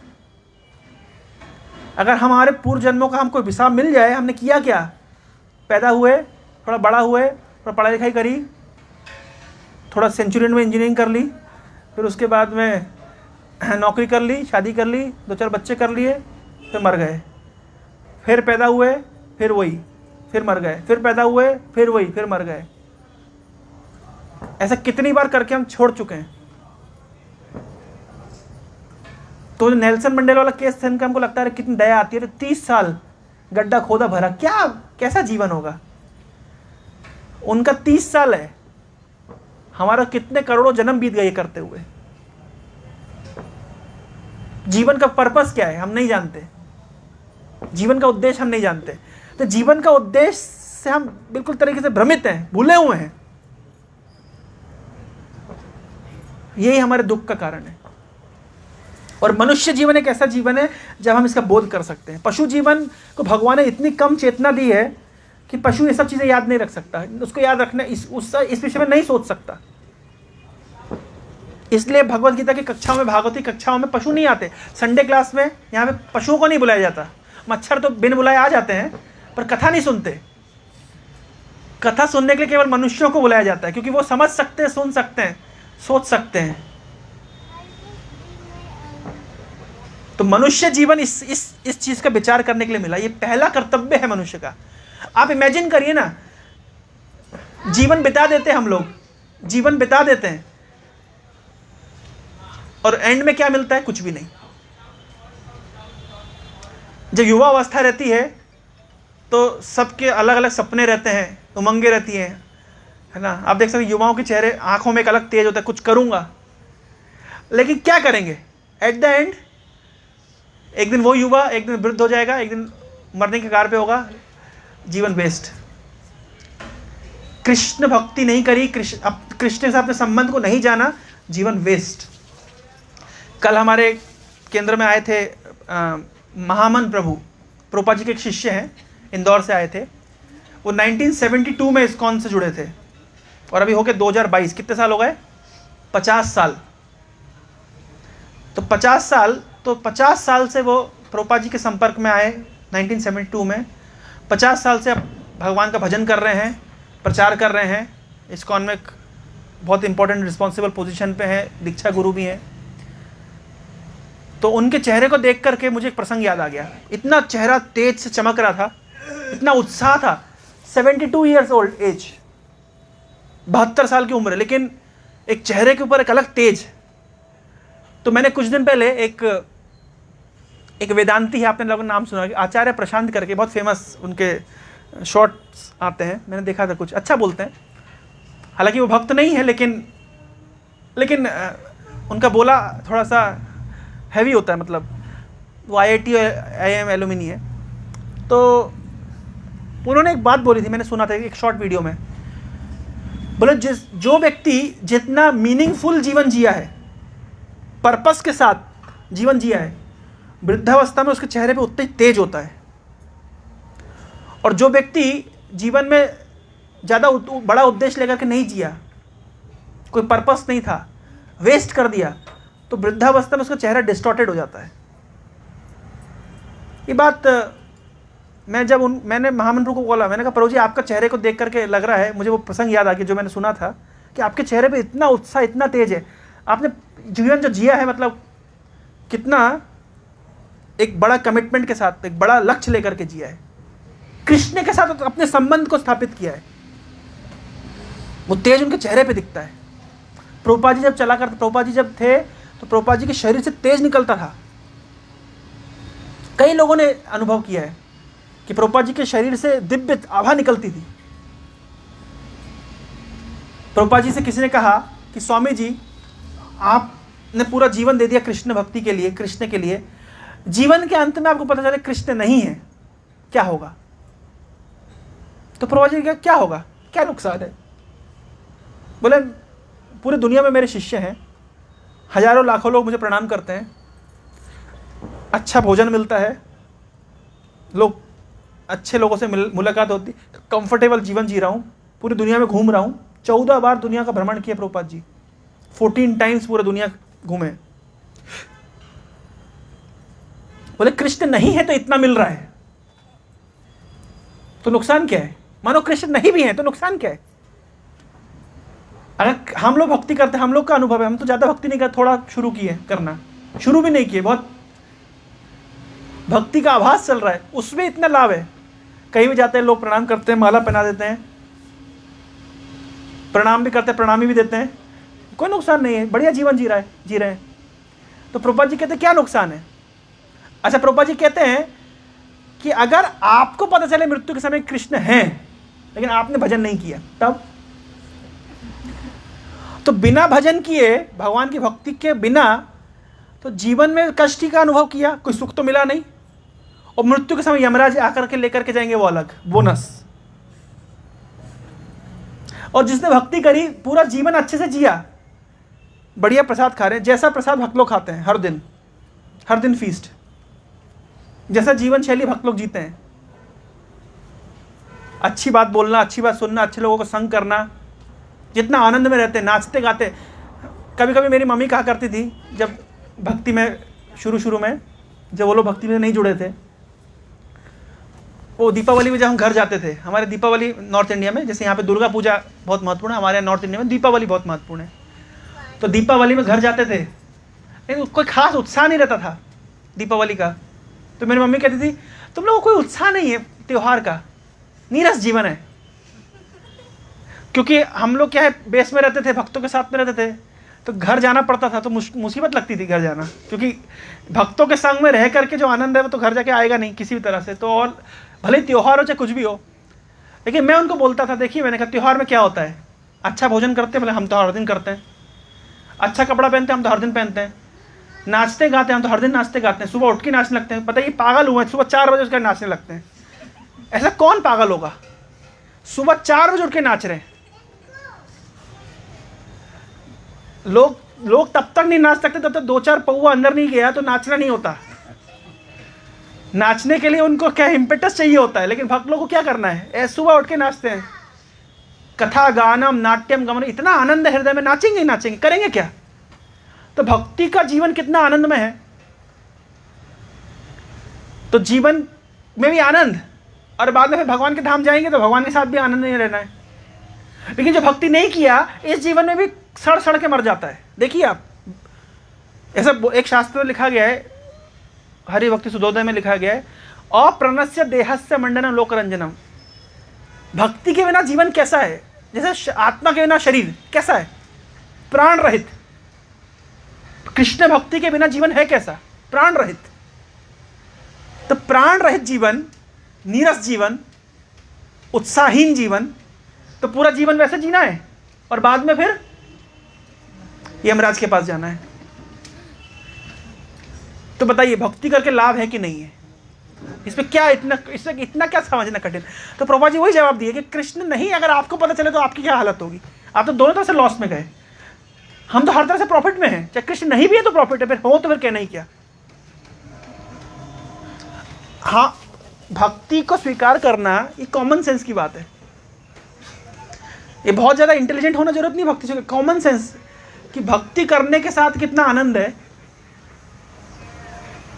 तो बिना भक्ति के जीवन जी रहे हम लोग। तो जो भी हो, तो जीव कृष्ण के साथ जब संबंध को विच्छेद हो जाता है, भूल जाता है, तो वो लॉस्ट हो गया। क्योंकि जीव का वास्तविक स्वरूप कृष्ण के साथ है, कृष्ण के साथ उसका वास्तविक संबंध है। जैसे मछली पानी से बाहर निकाल दीजिए, क्या हालत होगी। आप उसको कुछ भी दीजिए, लेकिन पानी नहीं देंगे, उसको संतुष्टि नहीं मिलेगी। जब तक जीव को कृष्ण नहीं मिलेंगे, आप कुछ भी दे दीजिए, धन दे दीजिए, सम्मान दे दीजिए, पदवी दे दीजिए। कल मैं सुना, एक न्यूज़ आर्टिकल में मैंने देखा, एलन मस्क दुनिया का सबसे धनी व्यक्ति। तो एलन मस्क एक बार हवाई जहाज में यात्रा कर रहा था और उसने किसी एयर होस्टेस के साथ में दुर्व्यवहार किया, उसके ऊपर सेक्सुअल हैरेसमेंट का केस लगा। मतलब वो बात बाहर ना आ जाए, उसके लिए अरबों रुपए उसने उस एयर होस्टेस को दिया कि ताकि ये बात बाहर ना आ जाए। अब देखिए, समाज की युवा पीढ़ी के लिए एक रोल मॉडल एलन मस्क, लेकिन अपने ही काम के ऊपर उसका विजय नहीं हुआ, अपनी क्रोध के ऊपर विजय नहीं है। इस तरह केवल उसकी बात नहीं, कोई भी तथाकथित धनी व्यक्ति हो, चाहे माननीय व्यक्ति हो, सम्मानित व्यक्ति हो, कृष्ण भक्ति के बिना जीवन जीरो है। और ये इसका अनुभव कृष्ण भक्ति करते करते पता चलता है कि जब आपको हायर स्वाद मिलता है, हायर टेस्ट मिलता है, तब आपको पता चलता है मैं लोअर टेस्ट पे कहाँ हम थे, कितना थर्ड क्लास का टेस्ट हम ले रहे थे, इसके ऊपर कितना कुछ है। भाई, जो व्यक्ति जीवन भर च्युइंगम खाया या वो पार्ले की टॉफी खाया, उसने रसगुल्ला रसमलाई कभी चखा नहीं, तो उसको क्या पता चलेगा। जब चखेगा तब पता चलेगा कि रसगुल्ला क्या है और रसमलाई क्या है और ये पार्ले की टॉफी और च्युइंगम क्या है, अंतर पता चलेगा। जब तक भक्ति करेगा नहीं, तो अंतर पता चलेगा नहीं। तो जीव का जो वास्तविक धर्म है वो है कृष्ण के साथ युक्त होना। इसको कहते हैं जीव का सनातन धर्म। लेकिन उस सनातन धर्म को प्रैक्टिकली कैसे किया जाए, सनातन शब्द का अर्थ होता है, सनातन शब्द का व्याख्या श्रीपाद रामानुज आचार्य करते हैं, जिसका आदि नहीं है, जिसका अंत नहीं है, उसको कहते हैं सनातन। आत्मा का आदि नहीं है और आत्मा का अंत नहीं है। न जायते न म्रियते व कदाचित। जैसे संसार में कोई भी वस्तु देखिए, उसका आदि है, उसका स्टार्टिंग है, उसका अंत है, लेकिन आत्मा का ना आदि है और ना ही अंत है। तो आत्मा की जो वृत्ति है, जो कार्य है, उसका भी आदि नहीं और अंत नहीं। तो आत्मा का आदि नहीं है, अंत नहीं है। आत्मा के धर्म का भी आदि नहीं है, अंत नहीं है। इसलिए आत्मा के धर्म को कहते हैं सनातन धर्म। सनातन शब्द का अर्थ होता है जब से आत्मा है तब से उसका धर्म मतलब होता है कैरेक्टरिस्टिक प्रॉपर्टी। जैसे पानी का धर्म है बहना, आग का धर्म है हीट एंड लाइट, चीनी का धर्म है मिठास। चीनी में मिठास कब से आई? जब से चीनी है। पानी में तरलता कब से आई? जब से पानी है। आग में हीट और लाइट कब से आई? जब से आग है। तो आत्मा का कृष्ण के साथ संबंध कब से? जब से कृष्ण है, जब से आत्मा है। तो क्योंकि कृष्ण अनादि अनंत है, आत्मा अनादि अनंत है, कृष्ण के साथ हमारा संबंध अनादि अनंत है, इसलिए तो कृष्ण के साथ जो हमारा अनादि अनंत संबंध है, इसी को सनातन धर्म कहते हैं। आजकल एक मिसकॉन्सेप्शन है कि हिंदू मत बोलो, हम बोलो गर्व से कहो हम सनातनी हैं। आजकल लोग टी शर्ट पे लिखते हैं, मतलब उनका कहना है हिंदू सनातनी है, मुस्लिम सनातनी नहीं। नहीं, चाहे हिंदू शरीर में हो, चाहे मुस्लिम शरीर में हो, चाहे पेड़ पौधे के शरीर में हो, आत्मा सनातन है, तो आत्मा का धर्म भी सनातन है। उसमें हिंदू मुस्लिम सिख ईसाई, उछली जाति निचली जाति, पुरुष स्त्री का भेद, ये शरीर के भेद हैं। आत्मा इन सब से अलग है। और आत्मा के धर्म को कहते हैं सनातन धर्म, चाहे वो हिंदू के परिवार में जन्म लिया हो, चाहे वो मुस्लिम परिवार में जन्म लिया हो। आत्मा के धर्म को कहते हैं सनातन धर्म। तो युधिष्ठिर महाराज से नारद मुनि युधिष्ठिर महाराज नारद मुनि से इस आत्मा के धर्म के विषय में जिज्ञासा कर रहे हैं कि जीव का धर्म क्या है। वो हिंदू के धर्म के विषय में नहीं पूछ रहे, या वो मुस्लिम के धर्म के विषय में नहीं पूछ रहे, वो पूछ रहे हैं जीव का धर्म क्या है, हर प्रत्येक जीव का धर्म क्या है, इस विषय में वो जिज्ञासा कर रहे हैं। तो नारद मुनि बताते हैं कि प्रत्येक जीव का धर्म है कृष्ण की सेवा करना, क्योंकि प्रत्येक जीव कृष्ण का अंश है। कृष्ण के साथ संबंध ही जीव का परम लक्ष्य है। लेकिन इस समाज में प्रैक्टिकली इसको कैसे किया जाए, इस धर्म का आचरण कैसे किया जाए, उसके लिए वर्णाश्रम विभाग है। 4 वर्ण और 4 आश्रम, ब्राह्मण क्षत्रिय वैश्य शूद्र।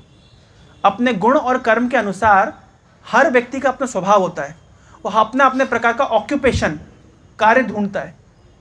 कुछ लोग पढ़ने लिखने में अच्छे होते हैं, कुछ लोग मैनेजमेंट में अच्छे होते हैं, कुछ युद्ध करने में अच्छे होते हैं, कुछ लोग व्यापार करने में अच्छे होते हैं, कुछ प्लम्बिंग का कार्य करना, कारपेंटरी का कार्य करना, इस तरह कार्यों में निपुण होते हैं। तो हर व्यक्ति अपने स्वभाव के अनुसार विभिन्न प्रकार के कार्यों को चुनता है। तो उसके अनुसार से 4 वर्ण हैं, ब्राह्मण क्षत्रिय वैश्य शूद्र, और 4 आश्रम हैं एक व्यक्ति के जीवन में। सबसे पहले आता है ब्रह्मचारी, स्टूडेंट लाइफ, फिर उसके बाद आता है गृहस्थ, मैरिड लाइफ, उसके बाद आता है वानप्रस्थ, रिटायर्ड लाइफ, उसके बाद आता है संन्यास, रेनाउंस्ड लाइफ। 4 आश्रम। तो प्रत्येक जीव का धर्म तो है कृष्ण के साथ कृष्ण की सेवा करना, लेकिन प्रैक्टिकली समाज में वो कैसे करते हैं? प्रैक्टिकली तो समाज में हम तो आत्मा के रूप में रहते नहीं हैं, हम तो शरीर में हैं, तो हर शरीर का अपना कुछ स्वभाव है। तो 4 वर्ण और 4 आश्रम के अनुसार उसका विभाजन है। तो नारद मुनि बताते हैं युधिष्ठिर महाराज को कि सभी जीवों का वास्तविक धर्म है कृष्ण के साथ संबंध, कृष्ण की सेवा करना, लेकिन प्रैक्टिकली समाज में उसको कैसे किया जाएगा, इसके लिए वर्णाश्रम विभाग है। वर्ण और आश्रमों में अंतर है।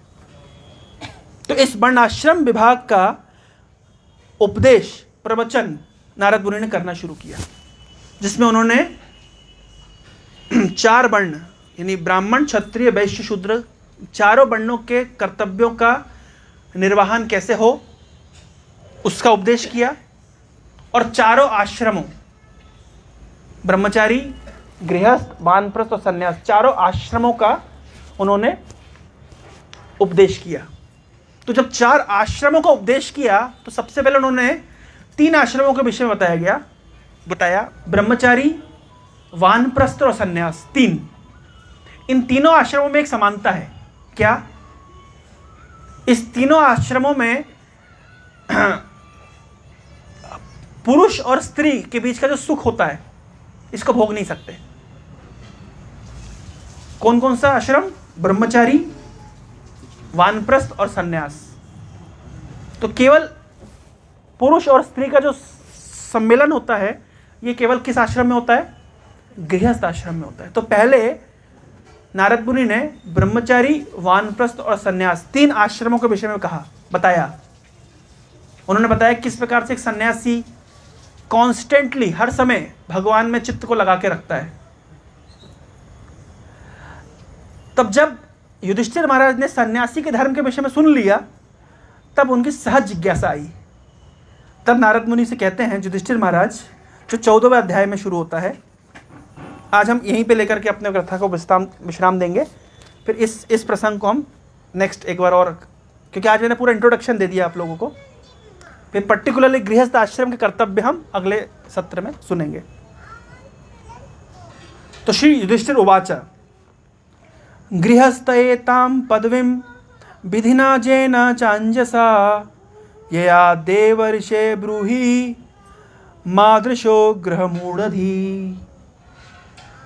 युधिष्ठिर महाराज कह रहे हैं, कब कह रहे हैं? इससे पहले क्या सुना उन्होंने? इससे पहले क्या सुना? इससे पहले उन्होंने सुना सन्यासी के कर्तव्य, सन्यासी के धर्म के विषय में। तो भगवान ने बताया कि सन्यासी इस प्रकार से अंत में भगवान कृष्ण के चरण कमल को प्राप्त करता है। तब युधिष्ठिर महाराज कह रहे हैं गृहस्थ एताम पदवीं विधिना येन च अंजसा। अंजसा मतलब सरलता से। हे देव ऋषि नारद, आप थोड़ा बताइए कि एताम पदवीं, वह पदवी, कौन सी पदवी जो सन्यासियों ने प्राप्त करी है, एक गृहस्थ उसको कैसे प्राप्त कर सकता है? अंजसा, चा अंजसा, सरलता से। क्या पूछ रहे हैं नारद मुनि से? क्या पूछ रहे हैं युधिष्ठिर? कि आपने पिछले अध्याय में बताया कि सन्यासी भगवान कृष्ण के चरण कमल को प्राप्त करते हैं, तो उस पदवी को कैसे एक गृहस्थ प्राप्त कर सकता है? सरलता से। गृहस्थ मतलब घर में रहते हुए प्राप्त कर सकता है। च अंजसा। हे मुनिवर, हे देव ऋषि, आप मुझे ब्रूहि बताइए, क्यों मादृशो गृह मूढ़धि। वो कह रहे हैं कि मैं घर गृहस्थी में फंसा हुआ एक मूर्ख व्यक्ति हूं, मूढ़धि। मैं घर गृहस्थी में फंसा हुआ हूं।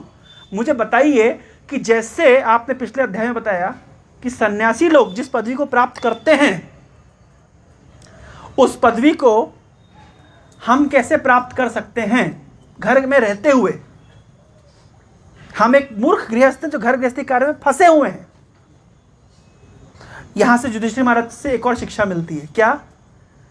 युधिष्ठिर महाराज क्या बोल रहे हैं कि हम घर गृहस्थी में फंसे हुए एक मूर्ख गृहस्थ है, मूढ़धि, मूढ़ हैं। आजकल के गृहस्थों को आप बताइए, भजन करिए, तो बोलेंगे हम तो घर गृहस्थी संभालते हैं, है ना, आप लोग तो घर संसार छोड़ दिए हैं, आप लोग तो भजन करते हैं, हम तो घर में रहते हुए भजन करते हैं। हम क्या साधु महात्माओं से कम हैं? हम क्या सन्यासियों से कम हैं? हम तो काम धंधा करते हुए, परिवार चलते हुए फिर तर्क देते हैं कि अरे आप पहाड़ चढ़ रहे हैं अकेला, हम पहाड़ चढ़ते हैं 50 किलो वजन लेकर के, बताइए आप तो हमें श्रेष्ठ कौन? तो युधिष्ठिर महाराज ऐसे नहीं बोले कि हाँ हमको सन्यासी से कम है, बोले हम उनकी पदवी को कैसे प्राप्त कर सकते हैं? हम घर गृहस्थी में उलझे हुए हैं। आप कृपया करके बताइए हम सरलता से कैसे उस पदवी को प्राप्त कर सकते हैं। देखिए, गृहस्थ को चाहिए विनम्र होए। क्यों? ये गृहस्थ को समझना पड़ेगा मैं फंसा हुआ हूं, ये समझना पड़ेगा। तो जब समझ गए कि आप फंसे हुए हैं तो क्या हो जाएंगे? तो अपने आप विनम्र हो जाएंगे। तो कौन विनम्र नहीं होता? जो अनुभव नहीं करा मैं फंसा हुआ हूं। तो युधिष्ठिर महाराज इस प्रकार से प्रार्थना कर रहे हैं, रिक्वेस्ट कर रहे हैं। युधिष्ठिर महाराज ने कहा, हे स्वामी, हे महर्षि, कृपया करके ये बतलाएं कि जीवन लक्ष्य के ज्ञान से रहित घर पर रहने वाले हम लोग वेदों के आदेश अनुसार सरलता से मुक्ति किस प्रकार प्राप्त कर सकते हैं। वह पद मुक्ति मतलब भगवान कृष्ण के चरणों को हम कैसे प्राप्त कर सकते हैं, जैसे सन्यासी लोग प्राप्त करते हैं, और हम घर में रहते हुए कैसे प्राप्त कर सकते हैं, अंजसा, सरलता से। तब नारद मुनि गृहस्थ धर्म का प्रवचन करना शुरू करेंगे। तो इस प्रवचन को हम अगले सप्ताह में सुनेंगे कि नारद मुनि ने क्या बताया, गृहस्थों को क्या कर्तव्य है, कैसे घर में रहते हुए। अच्छा देखिए, अब कुछ कुछ पॉइंट समझ लीजिए। प्रवचन कौन प्रश्न पूछ रहा है? युधिष्ठिर। कौन उत्तर दे रहा है? अच्छा, कौन बैठ के वहां पे, कौन हेड पोजीशन पे कौन बैठा हुआ है? भगवान कृष्ण स्वयं। भगवान कृष्ण के सामने जो प्रवचन हो रहा है तो ऑथेंटिक प्रवचन है। और युधिष्ठिर ने प्रश्न क्या पूछा है? घर में रहते हुए उस पदवी को कैसे प्राप्त करेंगे जो सन्यासी लोगों ने प्राप्त करते हैं, सरलता से। यानी जो प्रवचन किया जाएगा, एक तो घर छोड़ना नहीं है, घर में रहते हुए प्राप्त हो जाएंगे भगवान। दूसरा सरलता से प्राप्त होंगे, बहुत तप करना जरूरत नहीं है। ये समझ लीजिए, एक एक शब्द में बहुत बल है। युधिष्ठिर महाराज ने जो प्रश्न पूछा है उसी के अनुसार उत्तर मिलेगा। उन्होंने कहा घर में रहते हुए कैसे प्राप्त होंगे,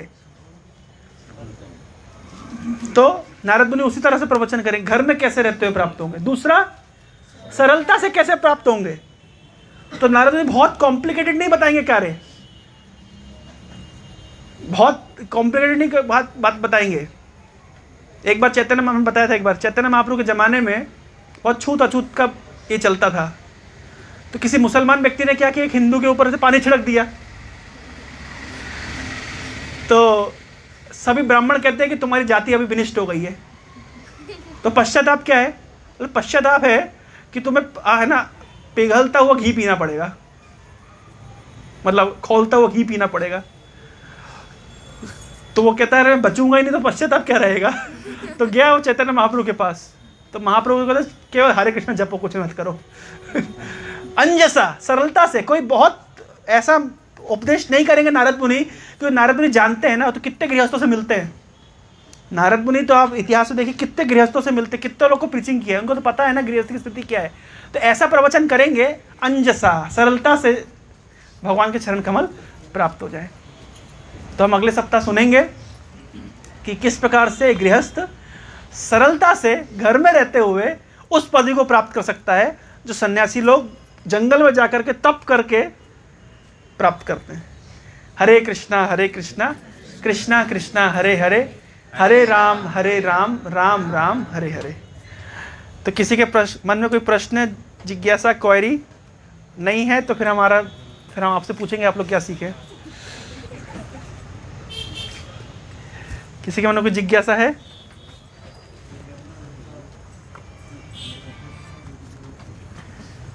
जी,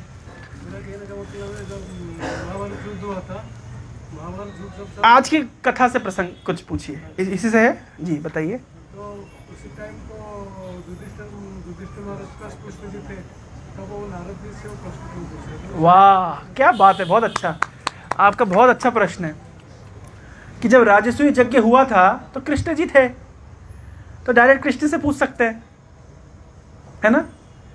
नारद मुनि से क्यों पूछे? बहुत अच्छा प्रश्न है आपका। हाँ,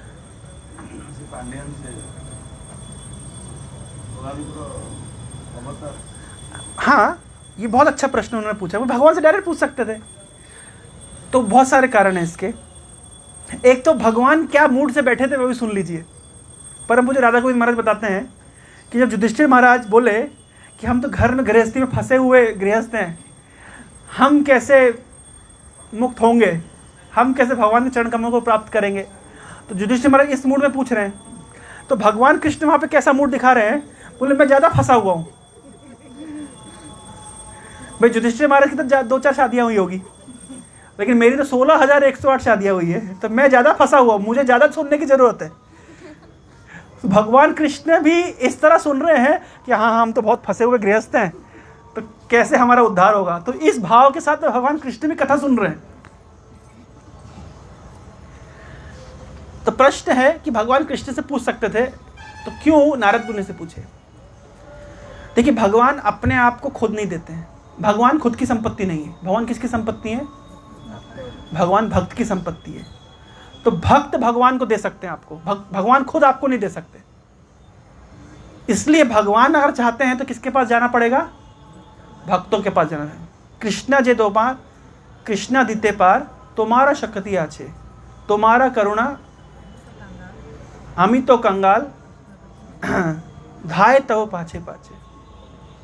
ओ हे वैष्णव ठाकुर, दयाल सागर, एदा से करुणा करी, दिया पद छाया छोदाए आमाय, तुम्हार चरण धरी।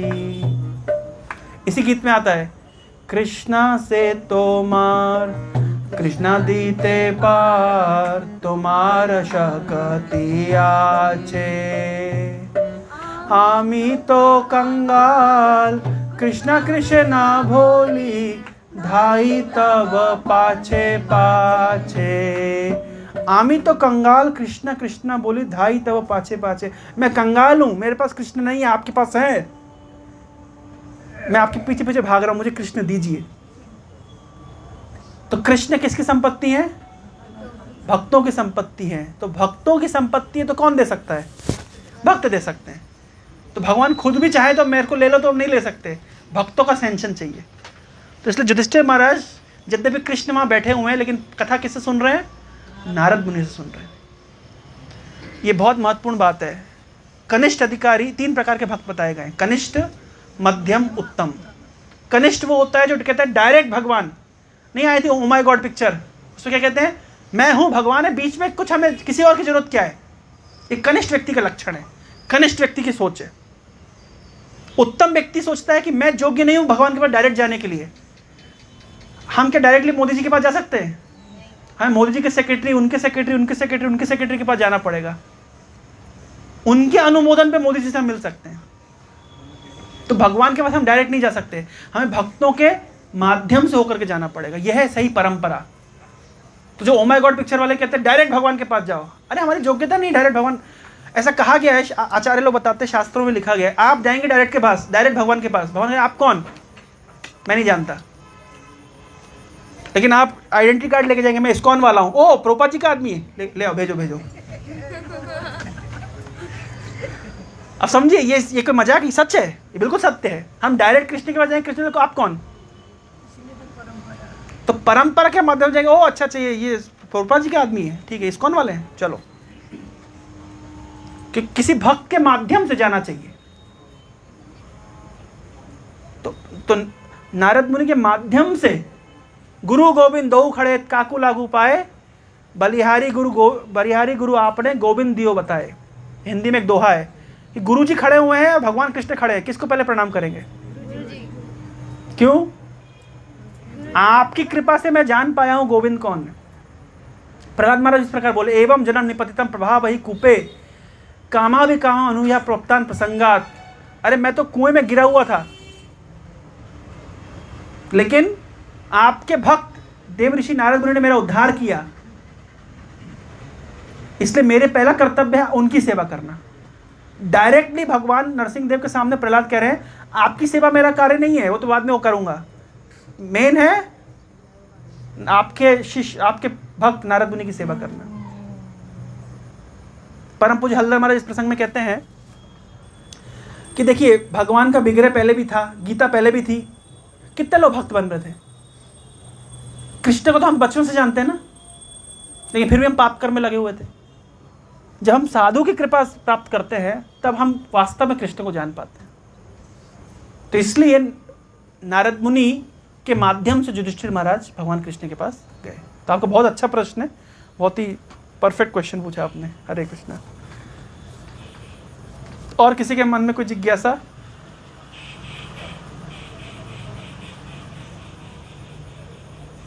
तो अब जिज्ञासा नहीं, तो अब हम पूछेंगे। तो वॉलंटरली आपको हाथ खड़ा करना पड़ेगा। कौन बताएगा आज क्या सुना? आपने ही हाथ खड़ा करके पूछा, हमको पूछना पड़ेगा। ठीक है माता जी, आपसे शुरू करेंगे। बताइए क्या सीखा आज आपने? हाँ, आत्मा के विषय में सुना और सनातन धर्म, आत्मा के धर्म को कहते हैं सनातन धर्म। बहुत अच्छा माता जी, कोई अलग पॉइंट बताइए।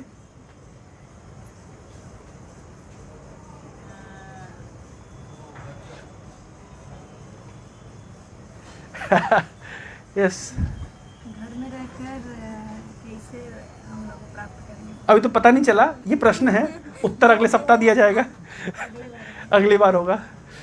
और आप बताइए। आपका जरूरत है शरीर की, जैसा आत्मा का जरूरत है भगवान। हाँ, शरीर की जरूरत को तो हम ख्याल रखते हैं, लेकिन आत्मा की जरूरत का हम ख्याल नहीं देते। सूरज क्या सीखा आज? भगवान से भक्त बड़ा होता है। Very good. और भगवान के बारे में जानना है तो भक्त से पूछना पड़ेगा, भगवान खुद डायरेक्टली नहीं बोलेंगे। यस, आप बताइए क्या सीखा आज आपने? हाँ, बता सकते हैं।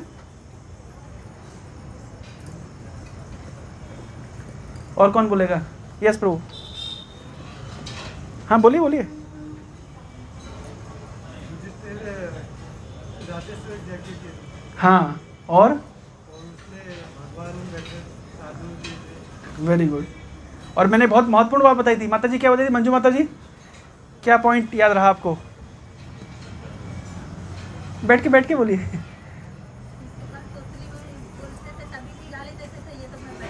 हाँ,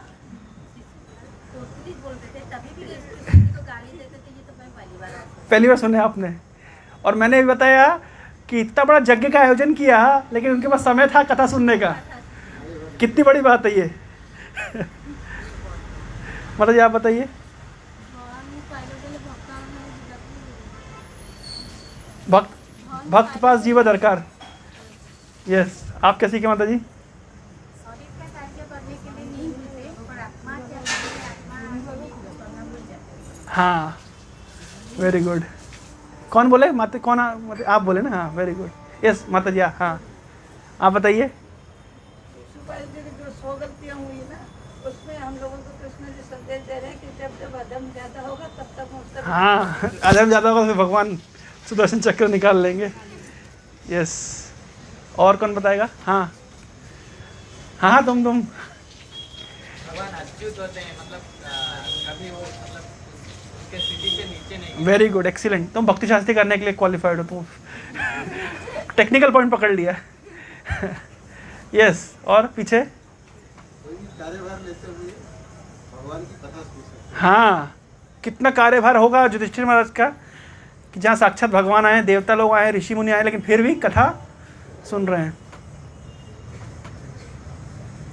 शिशुपाल को इतना गुस्सा क्यों था कृष्ण को? इतना गुस्सा क्यों था कृष्ण ऊपर? बैठिए, बहुत अच्छा प्रश्न है इनका। शिशुपाल इतना हमेशा क्यों चिढ़ता था कृष्ण से? क्योंकि शिशुपाल ये एक लीला है ना। लीला के माध्यम से, यद्यपि भगवान का द्वारपाल थे, लेकिन फिर भी एक उस लीला के माध्यम से भगवान से युद्ध करने के लिए उनका इच्छा हुआ।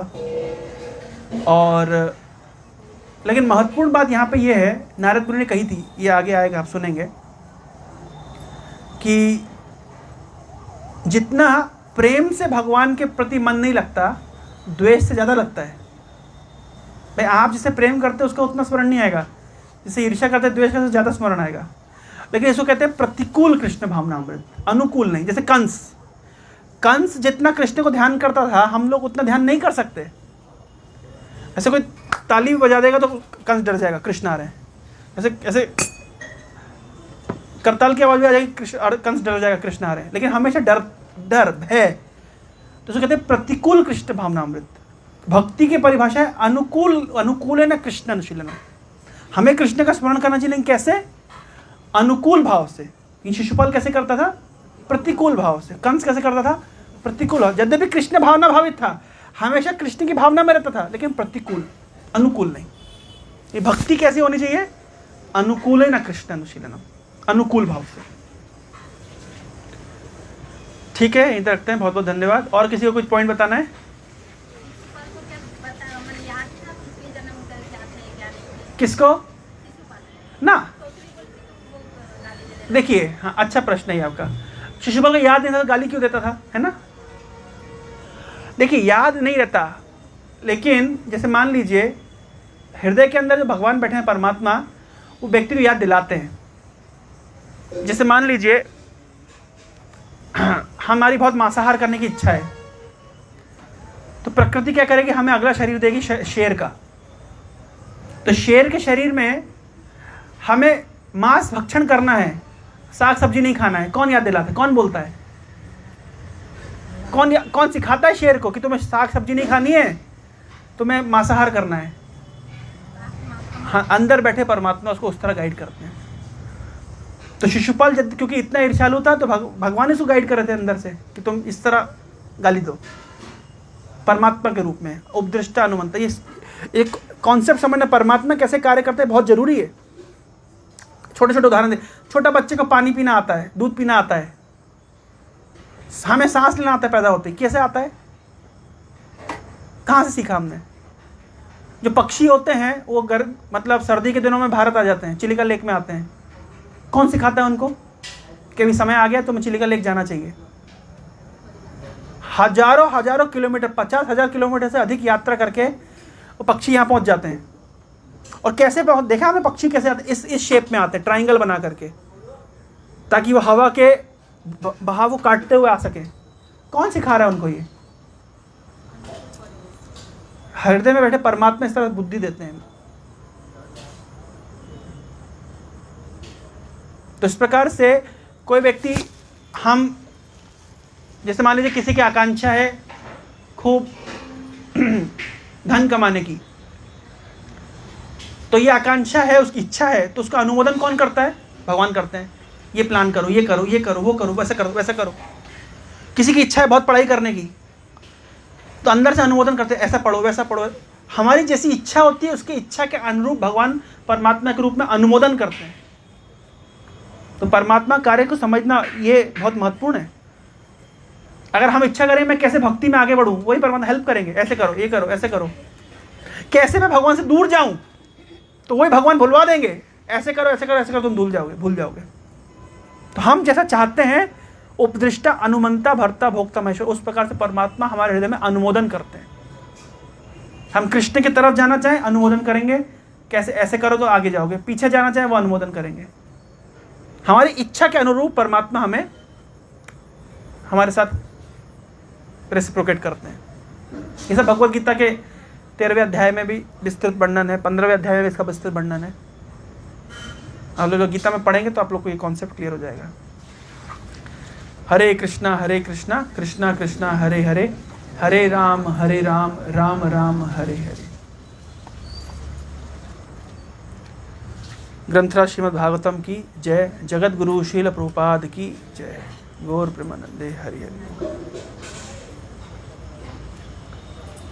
आप करेंगे ना? आप करेंगे।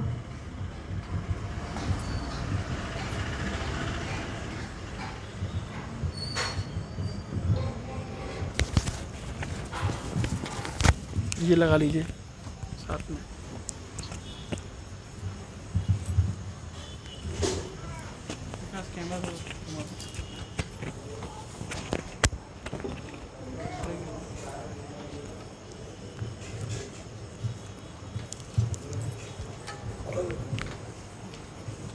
हरे कृष्णा। तो हम बहुत आभारी हैं तुकाराम प्रभु के, इतनी दूर से आके उन्होंने इतना अच्छा प्रवचन हमें सुनाया। और एक अनाउंसमेंट है, यहाँ पे तुकाराम प्रभु का 2 क्लास हुआ है, एक बार पहले भी हुआ था और अभी हुआ है। तो सभी भक्त लोग बहुत आनंद से सुन रहे हैं, सबको बहुत अच्छा लग रहा है। तो और आनंद मिल पाए इसलिए हमने ऐसी व्यवस्था करने का हम लोग प्रयास कर रहे हैं कि एक 7 दिवसीय कथा का आयोजन हम लोग कर रहे हैं। तो अभी प्लेस डिसाइड नहीं है एक्चुअली। थोड़ा ये हो रहा है कि या तो गोपीनाथ मंदिर में होगा या फिर यहाँ पे जो नीचे स्पेस है जहाँ पे शुरू में इनॉग्रेशन हुआ था, लगभग 200 भक्तों का कैपेसिटी है नीचे। तो प्लेस हम आप लोगों को बता देंगे एक बार, लेकिन डेट डिसाइड है उसका 13 जून से 19 जून। तो 13 जून को मंडे है, तो मंडे से शुरू होके 19 जून को संडे है। तो ऐसे 7 दिवसीय कथा चलेगा और अलग अलग प्रसंग उसमें डिस्कस होंगे और डिटेल आप लोगों को बता दिया जाएगा। तो आप लोगों को प्रयास करना है कि आप लोगों को तो आना ही है और अपने साथ में आपके आसपास के लोगों को लेके आना है, तो हम सब लोग उसका फ़ायदा उठा सकते हैं। जटनी में ऐसा पहली बार हो रहा है शायद, मतलब इस्कॉन के द्वारा आयोजित कथा, तो हम लोग फ़ायदा उठा सकते हैं। और टाइमिंग जो है इवनिंग में रहेगा, एक बार और बता देंगे आप लोगों को एग्जैक्ट अप्रोक्स 4 to 7 ऐसे रहेगा। तो एक और मतलब फाइनल करके बता देंगे। हाँ, और डेली हम लोग प्रसाद का आयोजन करेंगे, मतलब आयोजन कर रहे हैं। डेली प्रसाद वितरण होगा कथा के बाद, सभी भक्त लोग प्रसाद लेके जाएंगे। तो डिनर की चिंता नहीं रहेगी कि जल्दी जाना है, घर पर डिनर बनाना है, उसकी चिंता नहीं रहेगी। यहाँ पर प्रसाद लेके आराम से कथा सुन के प्रसाद लेके फिर जाएंगे। और आज का जो प्रसाद है वो स्पॉन्सर किया है गगन बिहारी प्रभु जी ने। तो हम लोग तो आप आगे उनके लिए और उनके परिवार के लिए हम लोग प्रार्थना करेंगे एक बार हरे कृष्ण मंत्र बोल के, और एक छोटा सा गिफ्ट है उनके लिए। हरे कृष्णा कृष्णा कृष्णा हरे हरे, हरे राम राम राम हरे हरे।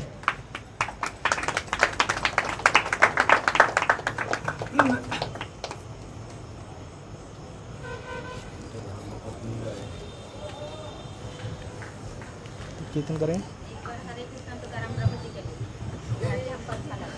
हाँ, तो करम प्रभु के लिए भी हम धन्यवाद बोलेंगे। हरे कृष्णा कृष्णा कृष्णा हरे हरे, हरे राम राम राम हरे हरे। तो थोड़ी देर कीर्तन करते हैं जब तक प्रसाद रेडी हो जाए।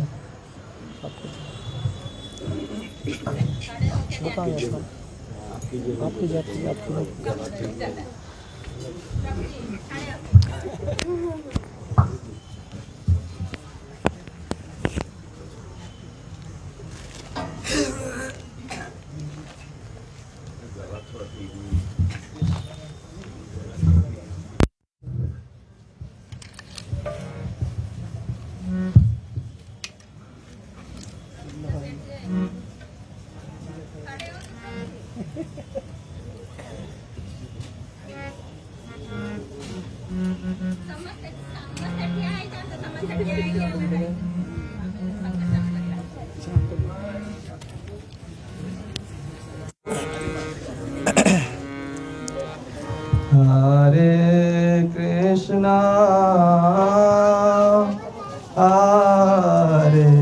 कृष्णा कृष्णा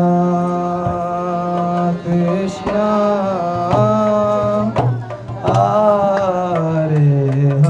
हरे, हरे राम हरे राम,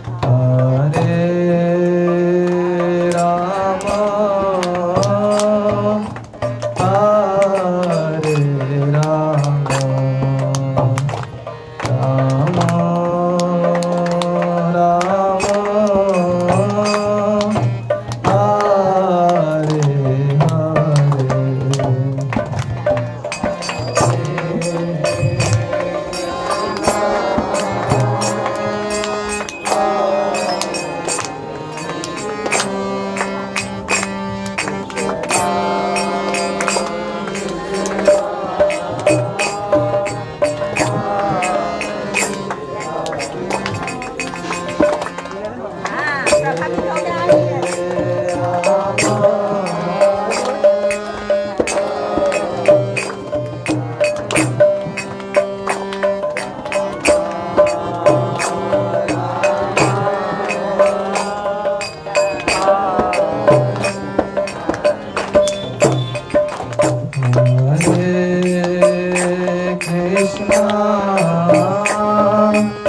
हरे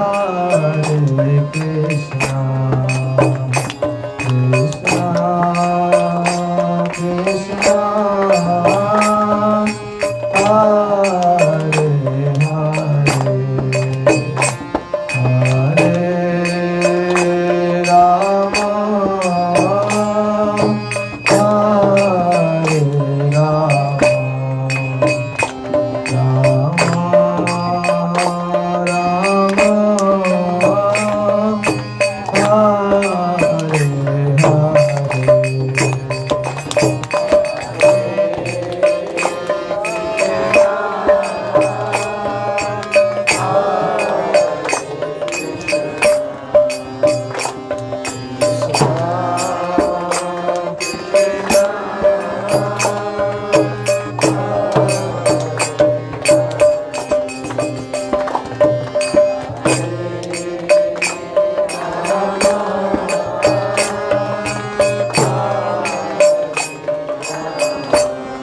Krishna Hare Hare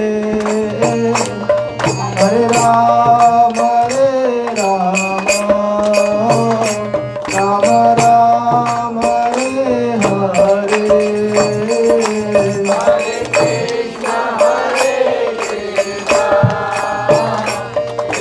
Krishna Hare Hare Hare Ram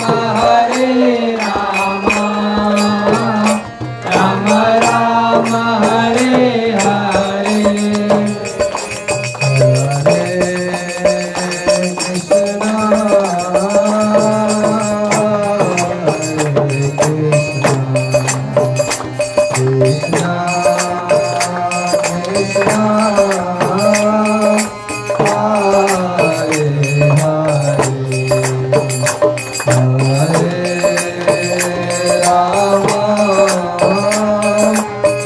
Krishna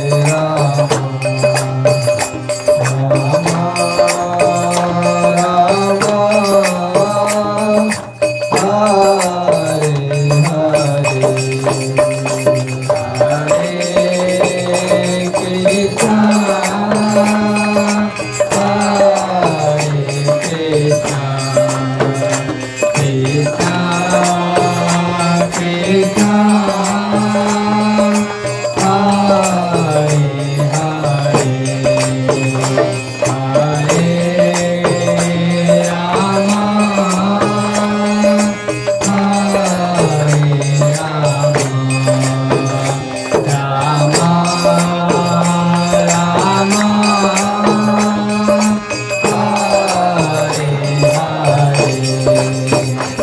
Hare Krishna, Hare Krishna,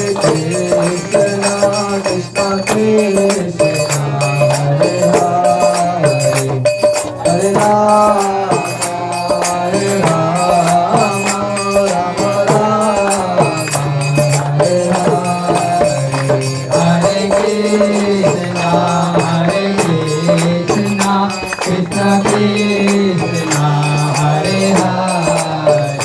Hare Rama, Hare Rama, Rama Rama, Hare Hare, Hare Krishna, Hare Krishna, Krishna Krishna, Hare Hare, Hare Rama, Hare Rama, Rama Rama, Hare Hare, Hare Krishna, Krishna Krishna, Hare Hare, Hare Rama, Rama Rama, Hare Hare, Hare Krishna, Krishna Krishna, Hare Hare, Hare Rama, Rama Rama, Hare Hare, Hare Krishna,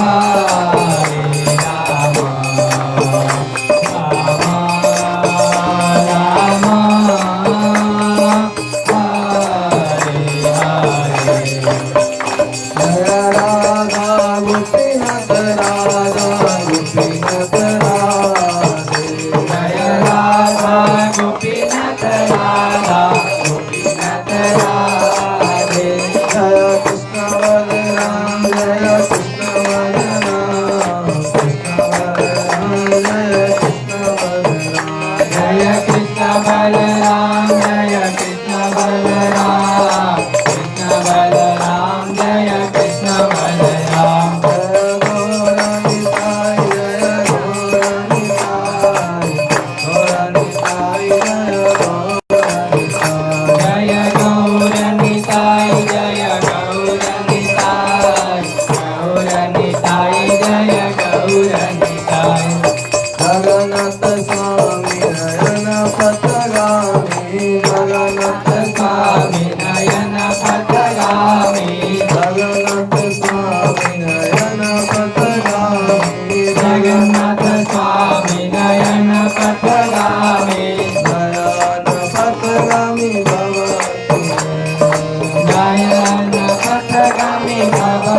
तुम्हें नयन पथगामी भव तुम्हें नयन पथगामी भव तुम्हें जय जगन्नाथ जय बलदेवा सुभद्रमाई जय सुदर्शना जय जगन्नाथ जय बलदेवा सुभद्रमाई जय सुदर्शना जय जय प्रभुपाद प्रभुपाद प्रभुपाद प्रभुपाद जय जय प्रभुपाद प्रभुपाद प्रभुपाद प्रभुपाद हरि बोल हरि बोल हरि बोल हरि बोल जय जय हरि बोल हरि बोल हरि बोल हरि बोल।